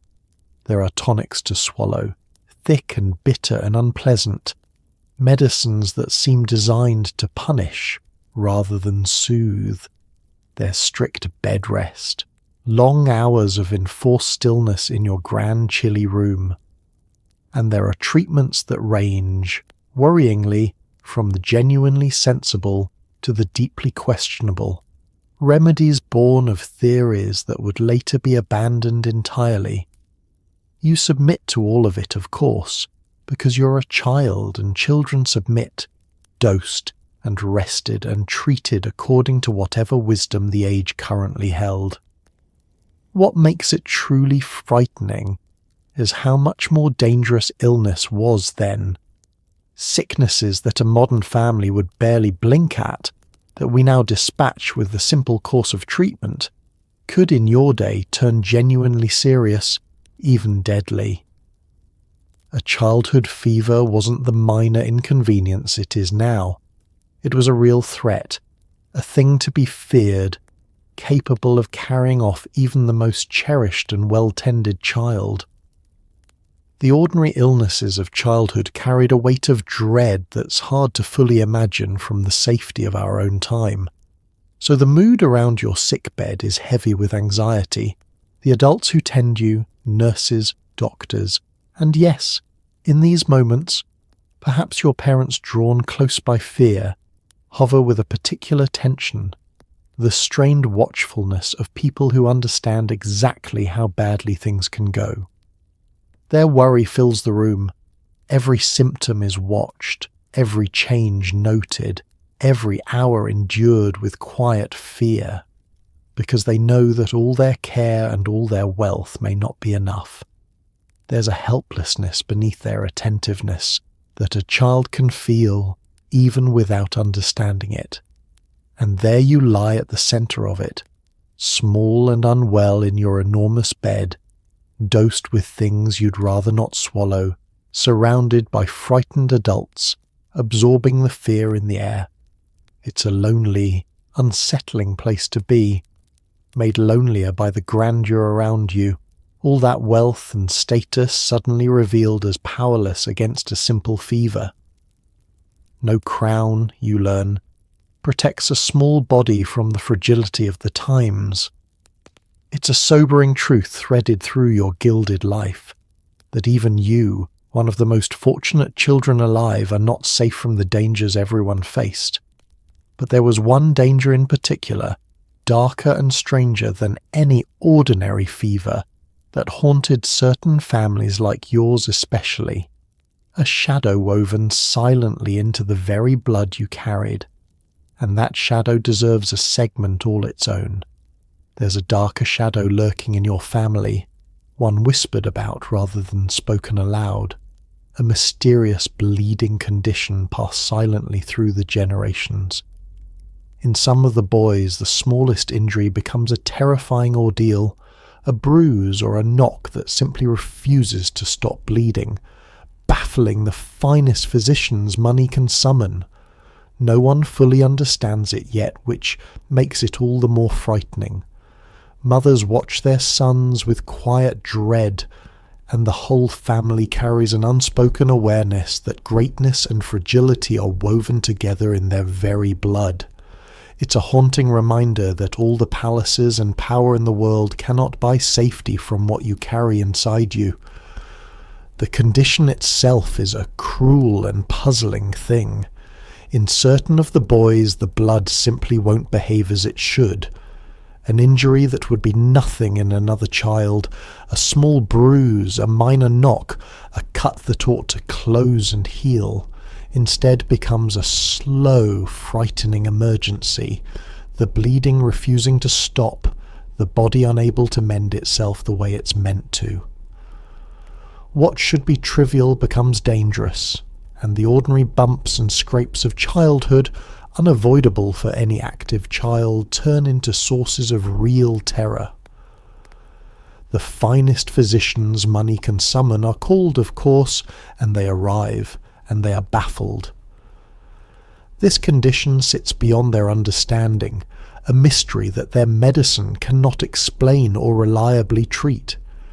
They can offer little beyond care and caution, watching helplessly as a small injury runs its dangerous course. And that helplessness, that sense of the best minds of the age standing powerless before it, deepens the dread. It's one thing to fear a known enemy. It's another to fear something no one comprehends, something that strikes without explanation and resists every remedy. It passes silently through the generations, this shadow, threading through the family tree in ways no one yet grasps.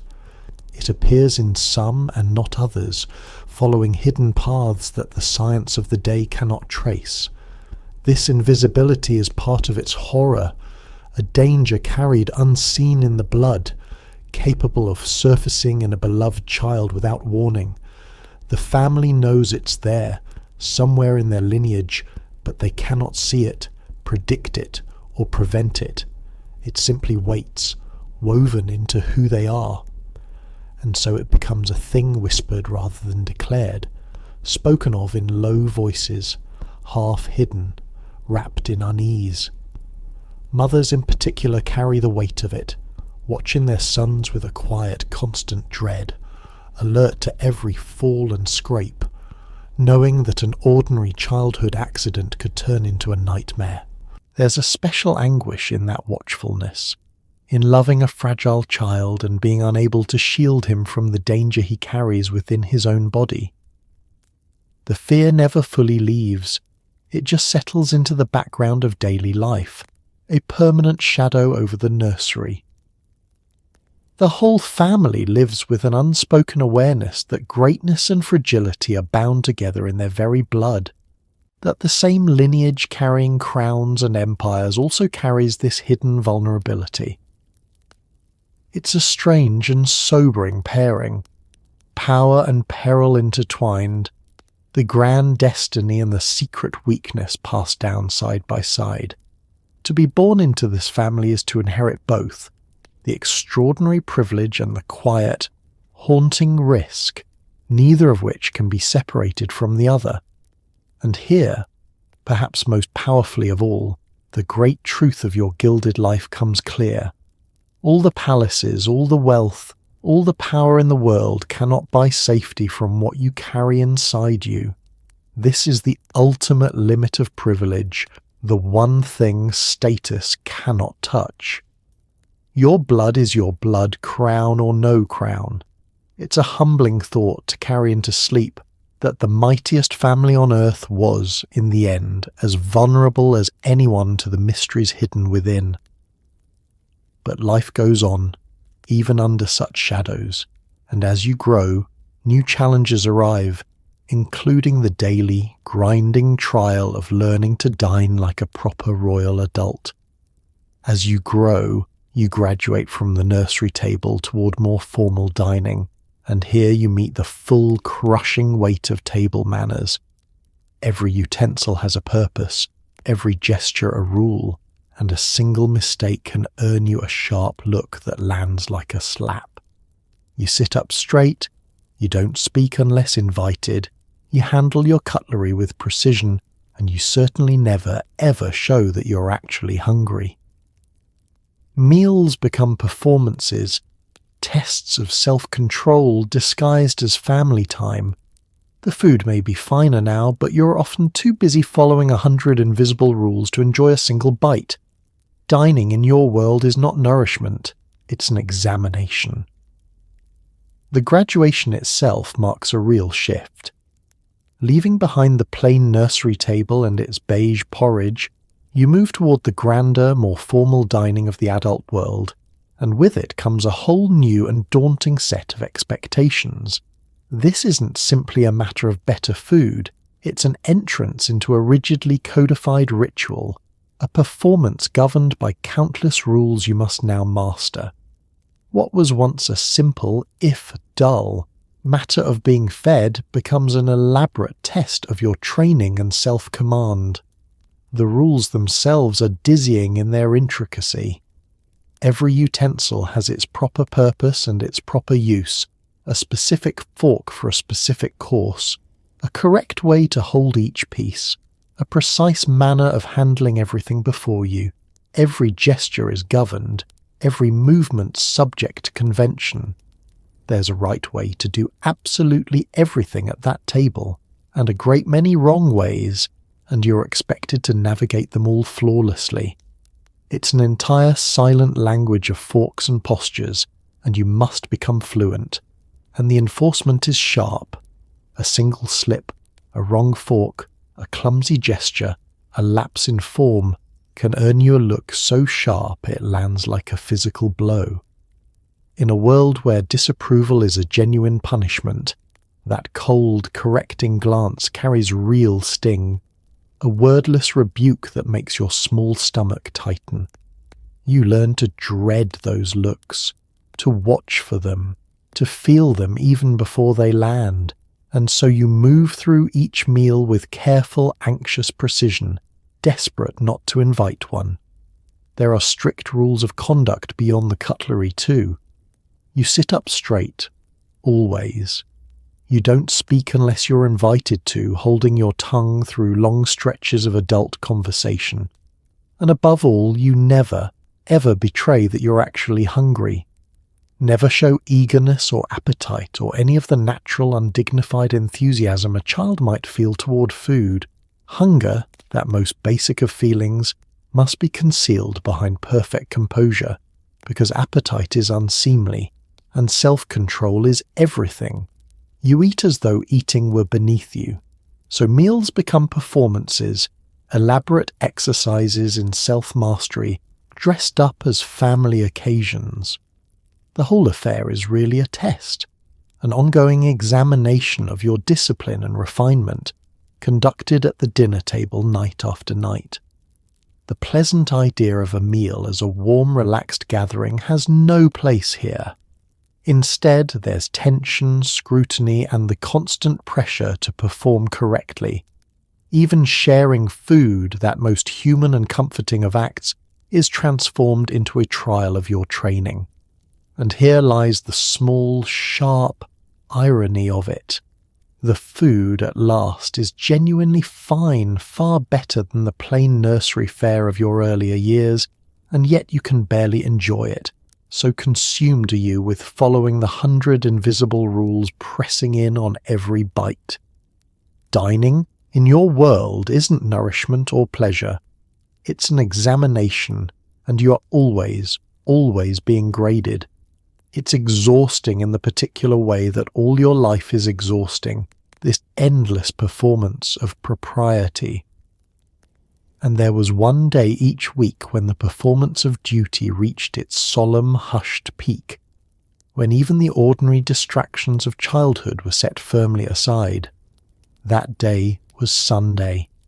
Religion threads through everything, and Sundays in particular are a solemn affair. The day is set apart for worship, quiet reflection, and a general suspension of anything resembling fun. There are prayers, family devotions, and long church attendances where you must sit still and reverent no matter how numb your legs become. Frivolous games are discouraged, the mood is hushed and serious. You're taught that God watches you as closely as your governess does, which is a genuinely alarming thought for a small child already surrounded by watchers. Faith is presented not merely as comfort but as duty, another set of expectations to live up to, another way in which even your soul is expected to behave. Religion isn't confined to a single day or a single ritual. It runs through the whole fabric of your life, shaping your values, your conduct, your sense of right and wrong. But Sundays bring it into sharpest focus, set apart as a solemn day given wholly over to worship and reflection. On Sundays, the ordinary rhythms of your week pause, and the day takes on a hushed, serious character quite different from the rest, a deliberate turning of the household toward matters of the spirit. Much of the day is spent in the practices of faith. There are prayers, spoken and observed with care. There are family devotions, moments of shared worship that gather the household together in reverence. And there are the long church attendances, stretches of service during which you're required to sit perfectly still and reverent, no matter how restless you grow, no matter how numb your small legs become on the hard seat. Endurance becomes part of worship, the physical discipline of stillness folded into the spiritual discipline of the day. The whole mood shifts to match. Anything resembling fun is discouraged, frivolous games set aside. The usual small pleasures of childhood quietly suspended in favour of a graver atmosphere. The day is meant to feel different, weightier, more serious, and it does. There's a solemnity that settles over everything, a hush that even a child can feel, a sense that this is a time for reverence rather than play. You learn to move through it softly, to match your behaviour to the sober spirit of the day. And then there's the teaching that lands most heavily of all, that God watches you constantly, as closely and as unblinkingly as your governess ever did. For a child already living under near perpetual observation, surrounded by nurses and tutors and inspecting adults, the addition of a divine watcher is a genuinely daunting thought. Now even your unseen moments, even the privacy of your own conduct when no earthly eye is upon you, fall under a gaze you cannot escape. The sense of being watched, already so central to your life, expands to encompass the whole of existence. Faith, in this way, becomes something more than comfort. It's presented to you as duty, as yet another set of expectations to be met, another standard to live up to. Rather than a warm refuge, religion arrives as one more area of your life to be conducted properly, one more arena of obligation and performance. You must believe correctly, behave correctly, worship correctly, your spiritual life held to the same exacting standards as your posture and your table manners. Even devotion has its rules. So it comes to this, the quietly striking conclusion of it all, that even your soul is expected to behave. In a life already so thoroughly managed, where your body, your speech, your appearance, and your very thoughts are shaped and supervised, now your inner spiritual self joins the list, held to standards, watched from above, expected to conform. Nothing, it seems, is left entirely free, not even your relationship with the divine. And this constant sense of being watched, of always being on display before some observing eye, extends beyond heaven and into the very public nature of your existence, for you are, from your earliest years, a child who must learn to be looked at. From an early age you carry a strange burden. You're always, in some sense, on display.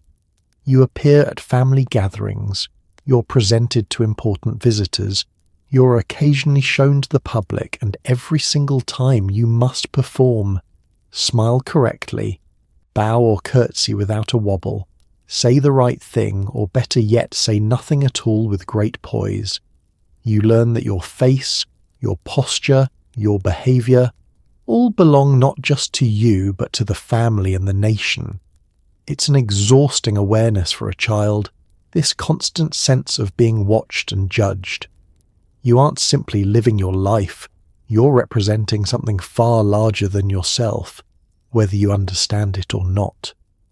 The burden takes shape early, this understanding that you are, in some fundamental way, always on display. You're not a private child living a private life, you're a public figure in miniature, seen, noticed and observed as a matter of course. The awareness of being watched settles over you young, becoming simply part of how you experience the world, a background hum of visibility that never quite switches off. You're looked at and you know it, and you learn to live accordingly. The occasions for it are many. You appear at family gatherings, presented and observed among your grand relations. You're brought before important visitors, dignitaries and guests who wish to see the royal children, and now and then you're shown to the public itself, put before the eyes of the nation, however briefly. Each of these moments is a stage, and each requires the same thing of you: a performance, a careful presentation of yourself according to the expectations pressing in from all sides. The particulars of that performance are drilled deep. You must smile correctly, warmly but properly, no grimacing, no blankness. You must execute your bow or curtsy cleanly, without a wobble, without a stumble, your small body producing the gesture with grace. You must say the right thing when spoken to, or, often the safer course, say nothing at all but do so with great poise, holding a dignified silence. Every element of your public self, expression, gesture, word, is governed by rules you cannot break, no matter how young or tired or overwhelmed you are. Beneath it lies a profound and rather heavy truth, that your face, your posture, your behaviour belong not merely to you but to the family and the nation you represent. You're not simply presenting yourself, you're presenting something far larger, embodying the dignity of the crown in your small person. Your conduct reflects upon your family and your country, which means the stakes of every public appearance stretch well beyond your own small life. You carry in your smile and your curtsy the honour of something immense. It's an exhausting awareness for a child to bear, this ceaseless sense of being watched and judged, of always needing to perform to standard. Most children move through the world largely unobserved, free to be awkward or silly, or simply themselves without consequence. You enjoy no such freedom. The constant scrutiny, the endless need to present correctly, weighs on you in a way most children never have to feel, a pressure that follows you into every gathering and every glance. And so you aren't merely living your life, you're representing something vast whether or not you fully understand it.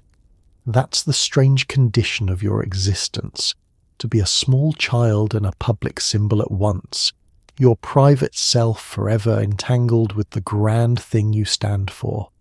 You learn to be looked at, to perform your role, to carry a weight far heavier than your years. It shapes you, this early induction into visibility, in ways that will last a lifetime. But your place in this observed world isn't uniform.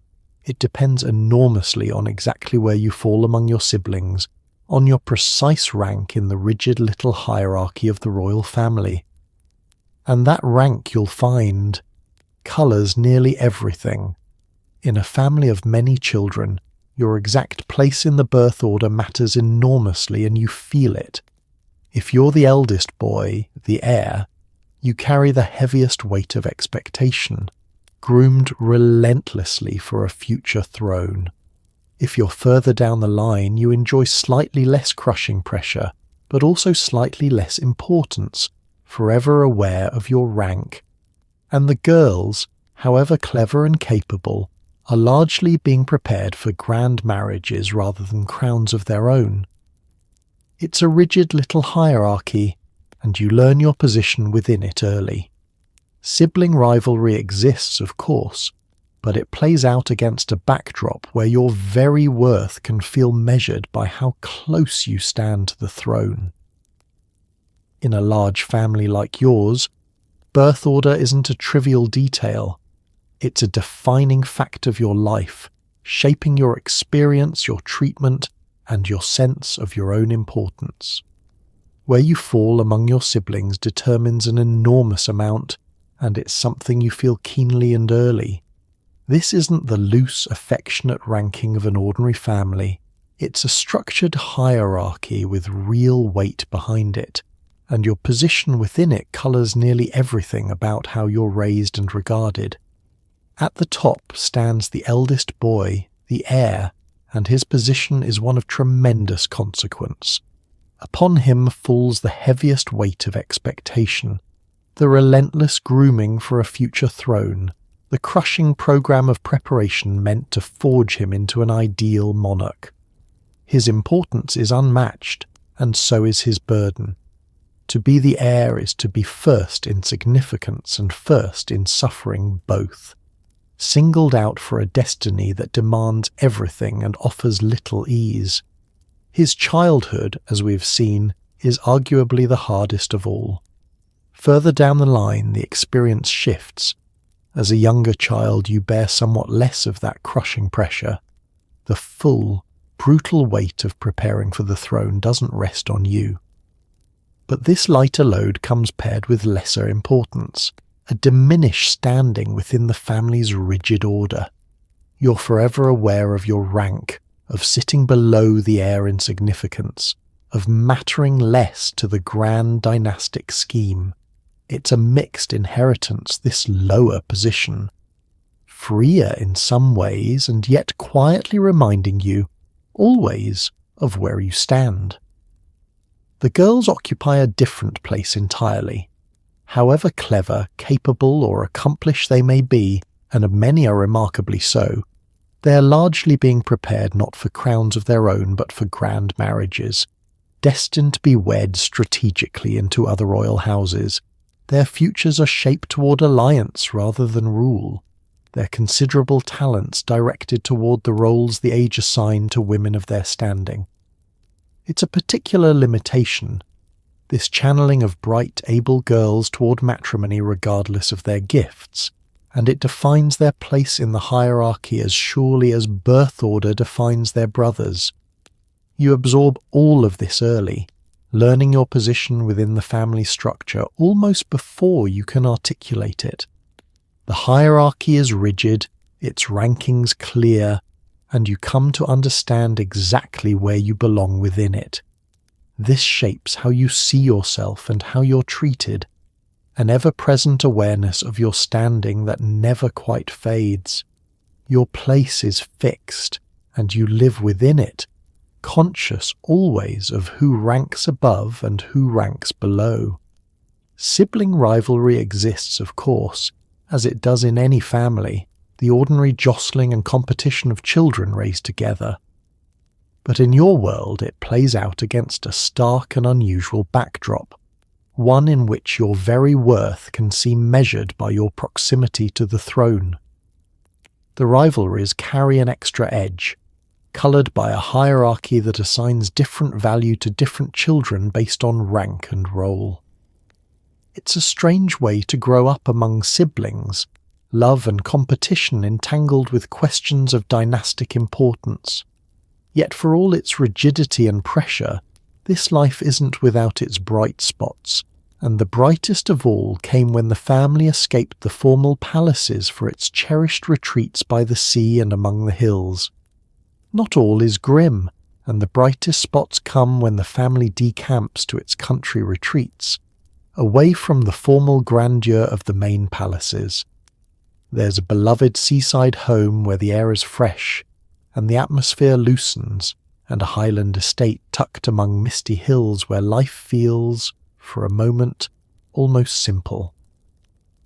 At the seaside home there's even a charming little cottage built just for you and your siblings, where you're taught to garden, cook and do practical work with your own hands, a curious attempt to make royal children slightly less useless. These are the golden interludes, the memories you'll treasure, brief seasons where the gilded cage door swings open just a crack. After so much cold and correction and relentless scheduling, it's only fair to dwell on the genuine happiness in your life, and it arrives most fully in these escapes. When the family leaves behind the formal grandeur of its principal palaces for its beloved country retreats, something shifts. The stiff ceremony eases, the atmosphere warms, and life takes on a lighter, freer quality. These retreats are treasured precisely because they offer a reprieve from the heavy formality that governs the rest of your existence, a chance to breathe. There's a seaside home dear to the whole family, a place where the fresh sea air seems to loosen everything, where the mood grows gentler and the days feel less rigidly bound. Being near the water, away from the grand state rooms and their endless protocol, brings a kind of ease rarely found elsewhere. And there's a highland estate too, tucked among misty hills, wild and beautiful, where life feels for a while almost simple. In that rugged, remote setting, something close to ordinary happiness becomes possible, the grandeur softened by the sweep of the landscape. The seaside home holds a particular treasure, a charming little cottage built especially for you and your siblings, a small world of your own. Here you're taught to garden, to cook, to do real practical work with your own hands, tasks that would be unthinkable in the marble halls of the main palaces. There's something genuinely delightful in it, in the digging and planting and simple making, in being trusted with honest hands-on activity. It's a rare taste of the ordinary, and it lands all the sweeter for its rarity. Behind the charm lies a rather amusing intention too, a deliberate effort to make royal children slightly less useless. The idea was that you shouldn't grow up entirely helpless, insulated from every practical reality by servants and privilege. Learning to garden and cook and labour a little was meant to instill some competence, some grounding, some connection to the tangible work of the world.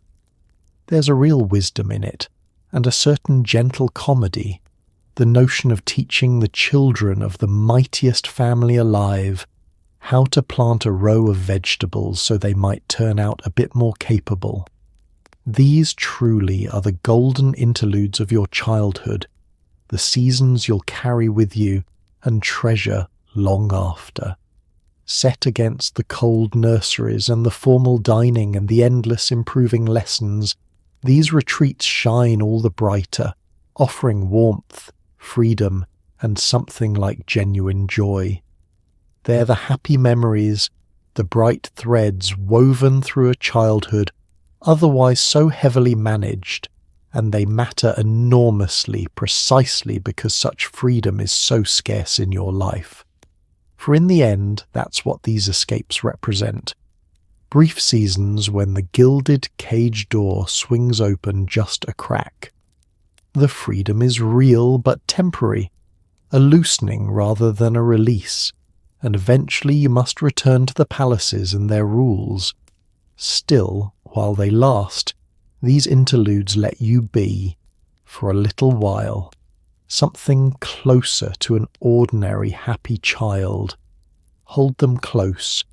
You'll need their warmth, because the returns to palace life bring back all the old cold formality, right down to the very end of each long day, when bedtime arrives in that vast and chilly nursery once more. As the long day finally winds down, bedtime arrives, and it is not the cosy storybook affair you might hope for. You're returned to that vast, chilly nursery, tucked into a bed in a room far too big to feel safe, with the fire kept modest because warmth, remember, breeds softness. Prayers are said, lights are dimmed, and then you're left in the enormous quiet, a small child in a great cold palace, listening to the creaks and settling of a building older than memory. The dark stretches out, shadows pool in the corners, and you drift towards sleep alone, comforted perhaps by a nurse nearby, but never quite by the parents sleeping worlds away. The end of the day brings no soft, comforting ritual, none of the cosy warmth that ought to close a child's long hours. Instead, bedtime returns you to the same vast, chilly nursery where the day began, that enormous room far too large to feel like a safe little haven. You're tucked into your bed within a space so cavernous it seems almost to swallow you, a small figure in a great echoing chamber, the very grandeur of it working against any sense of snugness or security. The cold, of course, persists right to the end, deliberate as ever. The fire is kept modest, its warmth carefully rationed, because warmth breeds softness, and softness remains the enemy your whole upbringing has been arranged to guard against. So you settle towards sleep in a room only grudgingly heated, the same philosophy that chilled your mornings now chilling your nights. There's no yielding to comfort even here, even now, at the vulnerable close of the day when a child most longs to feel warm and safe. The bedtime routine unfolds with quiet solemnity. Prayers are said, that familiar turning toward the watchful gaze of heaven, folded into the last moments of your day as it's folded into everything else. The lights are dimmed, the room sinking into shadow, and then, the ritual's complete, you're left in the enormous quiet. The activity of the day drained away, the great space around you falling still. The transition from the day's structure to the night's solitude is abrupt, and it leaves you very much alone. In that silence you become acutely aware of the ancient building around you, a small child in a great cold palace. You lie listening to its creaks and settling, the countless small sounds of a structure older than memory shifting in the dark. The dark itself stretches out vast and deep, and shadows gather and pool in the distant corners of the oversized room. For a young child, it's an atmosphere touched with unease, the loneliness and faint eeriness of a huge dim space at night, so different from the small, safe darkness a child might wish for. And you drift towards sleep alone. There may be a nurse nearby offering some measure of comfort, some presence in the night, and that's not nothing. But it isn't the deep, particular comfort of a parent, and your parents sleep worlds away, separated from you by staircases and corridors and the whole cold architecture of royal distance. The people you're taught to love above all others are utterly absent from this quiet, vulnerable hour, unreachable across the vastness of the palace. You are in the truest sense on your own as you fall asleep. It's a poignant close to your long demanding day, this solitary drift into sleep in a cold and endless room. The isolation that runs through so much of your life reaches its quietest, most tender expression here, at the very end when a child most needs closeness, and finds instead space, shadow, and silence. You learn to sleep alone in the great dark, comforted by a nurse at best, missing something you may not even have words for. And yet, cruelly, even this hard-won childhood is not truly yours to keep, for almost from the start you're being hurried out of it, prepared with cold efficiency for an adulthood that presses in far too soon. The strangest cruelty of your childhood is how little of it you're actually allowed. Almost from the start you're being prepared for adulthood, for duty, and for marriages arranged with cold, strategic care. Royal children are betrothed astonishingly young, promised to foreign princes and princesses to seal alliances between great houses, sometimes barely into their teens. So while ordinary children are still playing, you're being groomed for a future spouse you may hardly know, in a country you may barely have visited. Childhood for you isn't a protected garden to linger in. It's a brief training ground, hurried along by adults with maps and treaties, all quietly deciding your future before you're old enough to have opinions about it. Of all the strange cruelties woven through your life, this may be the sharpest. How little of your childhood you're truly permitted to have. From very early on, the whole thrust of your upbringing is preparation, a relentless readying for adulthood and duty rather than a protection of your youth. You're not being allowed to simply be a child. You're being trained out of childhood as quickly as possible, hurried toward the responsibilities and roles awaiting you. The years that ought to be a sheltered season of play become instead an accelerated apprenticeship for a grown-up life. Much of that preparation points toward marriage, a marriage of a very particular calculating kind. Royal unions are arranged with cold strategic care, matches made not for love but for the sealing of alliances between great houses, the binding together of nations through the joining of their children. Your eventual marriage is a matter of statecraft, negotiated by adults weighing power and politics, and it's arranged with an eye to advantage rather than affection. You are in this sense a diplomatic instrument as much as a person, your future wedding a move on a vast international board. And these betrothals come astonishingly early. Royal children are promised to foreign princes and princesses while still remarkably young, sometimes barely into their teens, their futures fixed long before they're grown.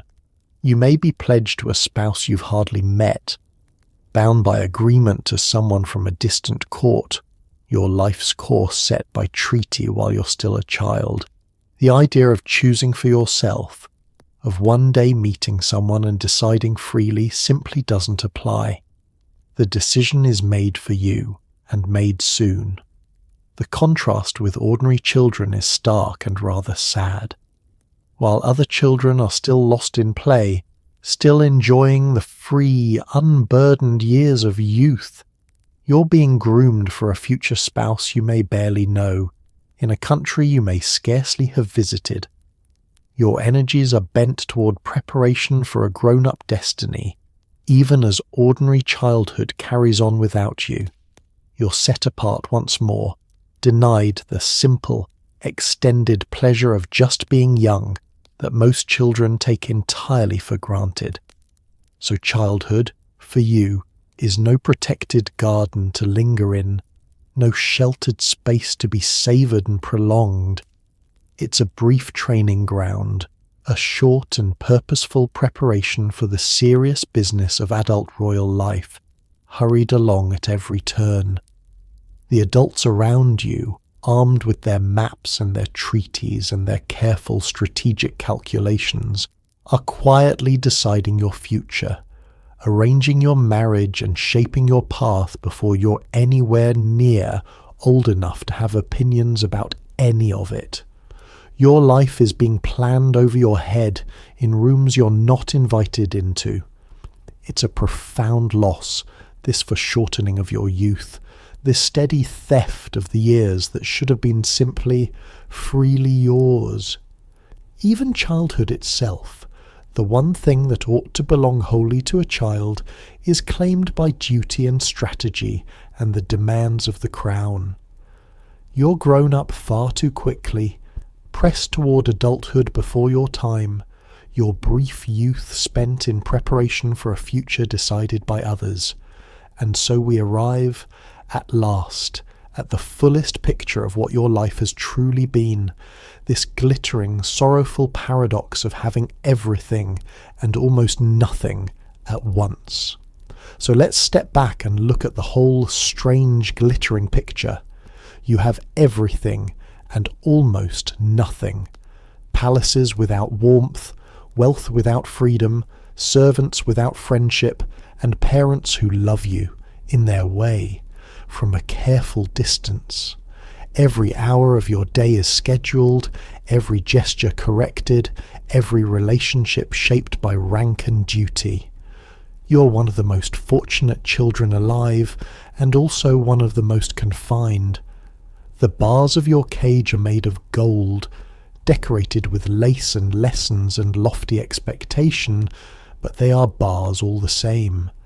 And as you drift towards sleep tonight in that cold and beautiful nursery, you might just begin to understand the great secret of royal childhood, that being born to rule the world means never quite being allowed to belong to it. Step back, then, and take in the whole of it, this strange and glittering existence we've wandered through together. The great paradox of your life comes clear when seen all at once. You have everything and almost nothing. On one hand, unimaginable privilege, wealth beyond counting, palaces and servants and every material comfort. On the other, a startling poverty of the things that matter most to a child: warmth, freedom, friendship, closeness. The two sit side by side, inseparable, defining a childhood rich and impoverished at the very same time. The contradictions stack up, each one aching. Palaces without warmth, grand and cold, magnificent and comfortless. Wealth without freedom, all that gold and no liberty to simply live as you please. Servants without friendship, surrounded by attendants yet lacking a true companion. And parents who love you in their careful way, but always from a distance, their affection rationed and formal, offered across a gap of duty and staircases. Each pairing captures the same sorrowful truth, that everything you possess comes hollowed out, its richness shadowed by a matching lack. Consider too how thoroughly managed your existence has been. Every hour of your day scheduled, carved into blocks of lessons and drills and obligations. Every gesture corrected, your posture, your speech, your manners, endlessly adjusted towards some exacting standard. Every relationship shaped by rank and duty, even love and friendship bent to the demands of hierarchy and propriety. Nothing in your life is left free or spontaneous or simply your own. All of it is ordered, supervised, and directed by forces beyond your small control. You are, in every sense, a life lived according to plan. And so, the great contradiction resolves into a single image. You are one of the most fortunate children alive and one of the most confined. Your good fortune is undeniable, your confinement no less so, and the two are bound together inextricably. The privilege and the imprisonment are not opposites, but partners. The very grandeur of your life, the source of its constraints. To be so fortunate is, in your case, precisely to be so confined, the one purchased with the other. The bars of your cage are made of gold, decorated with lace and lessons and lofty expectation, and they are beautiful, truly. But they are bars all the same. That's the heart of it, this gilded cage in which you live, its confinement dressed in finery, its walls adorned with every luxury, and yet a cage nonetheless. The beauty doesn't lessen the enclosure. If anything, it disguises it, making the imprisonment harder to name and no less real. You're held gently and gorgeously, but held.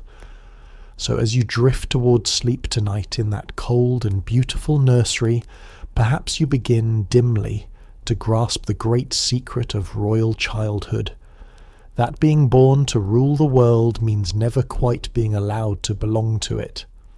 You're set above everyone and apart from everyone, raised to command a life you're never permitted to fully live, prepared for a world you may never simply be part of. It's a profound and quiet loneliness at the very centre of all that glittering privilege, and it's the truest thing about your life.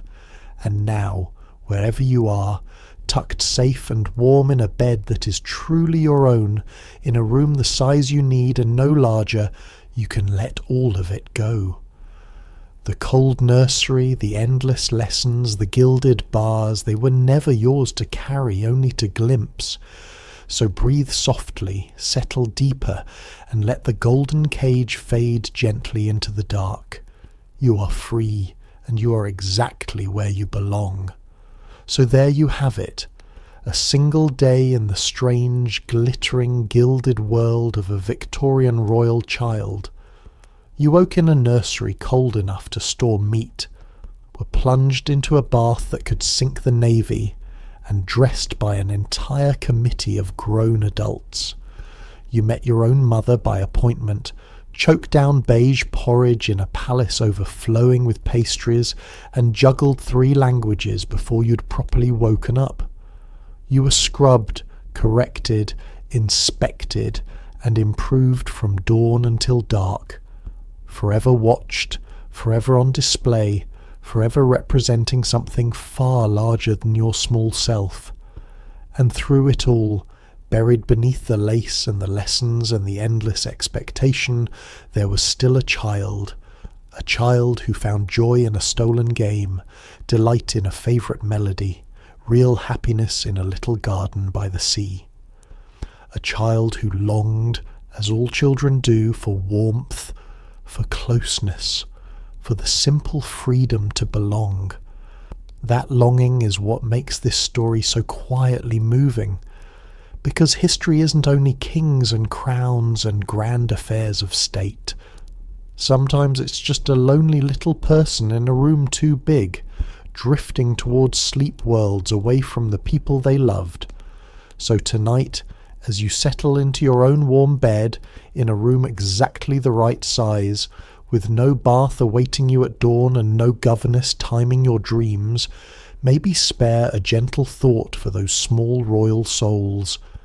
They had everything the world could offer, and still missed the things that cost nothing at all. Because in the end, history reminds us of something rather lovely. That whether born in a hut or a palace, every child simply wanted to be held, to be free, and to be loved. Sleep well. You're warm, you're free, and you're exactly where you belong. Good night.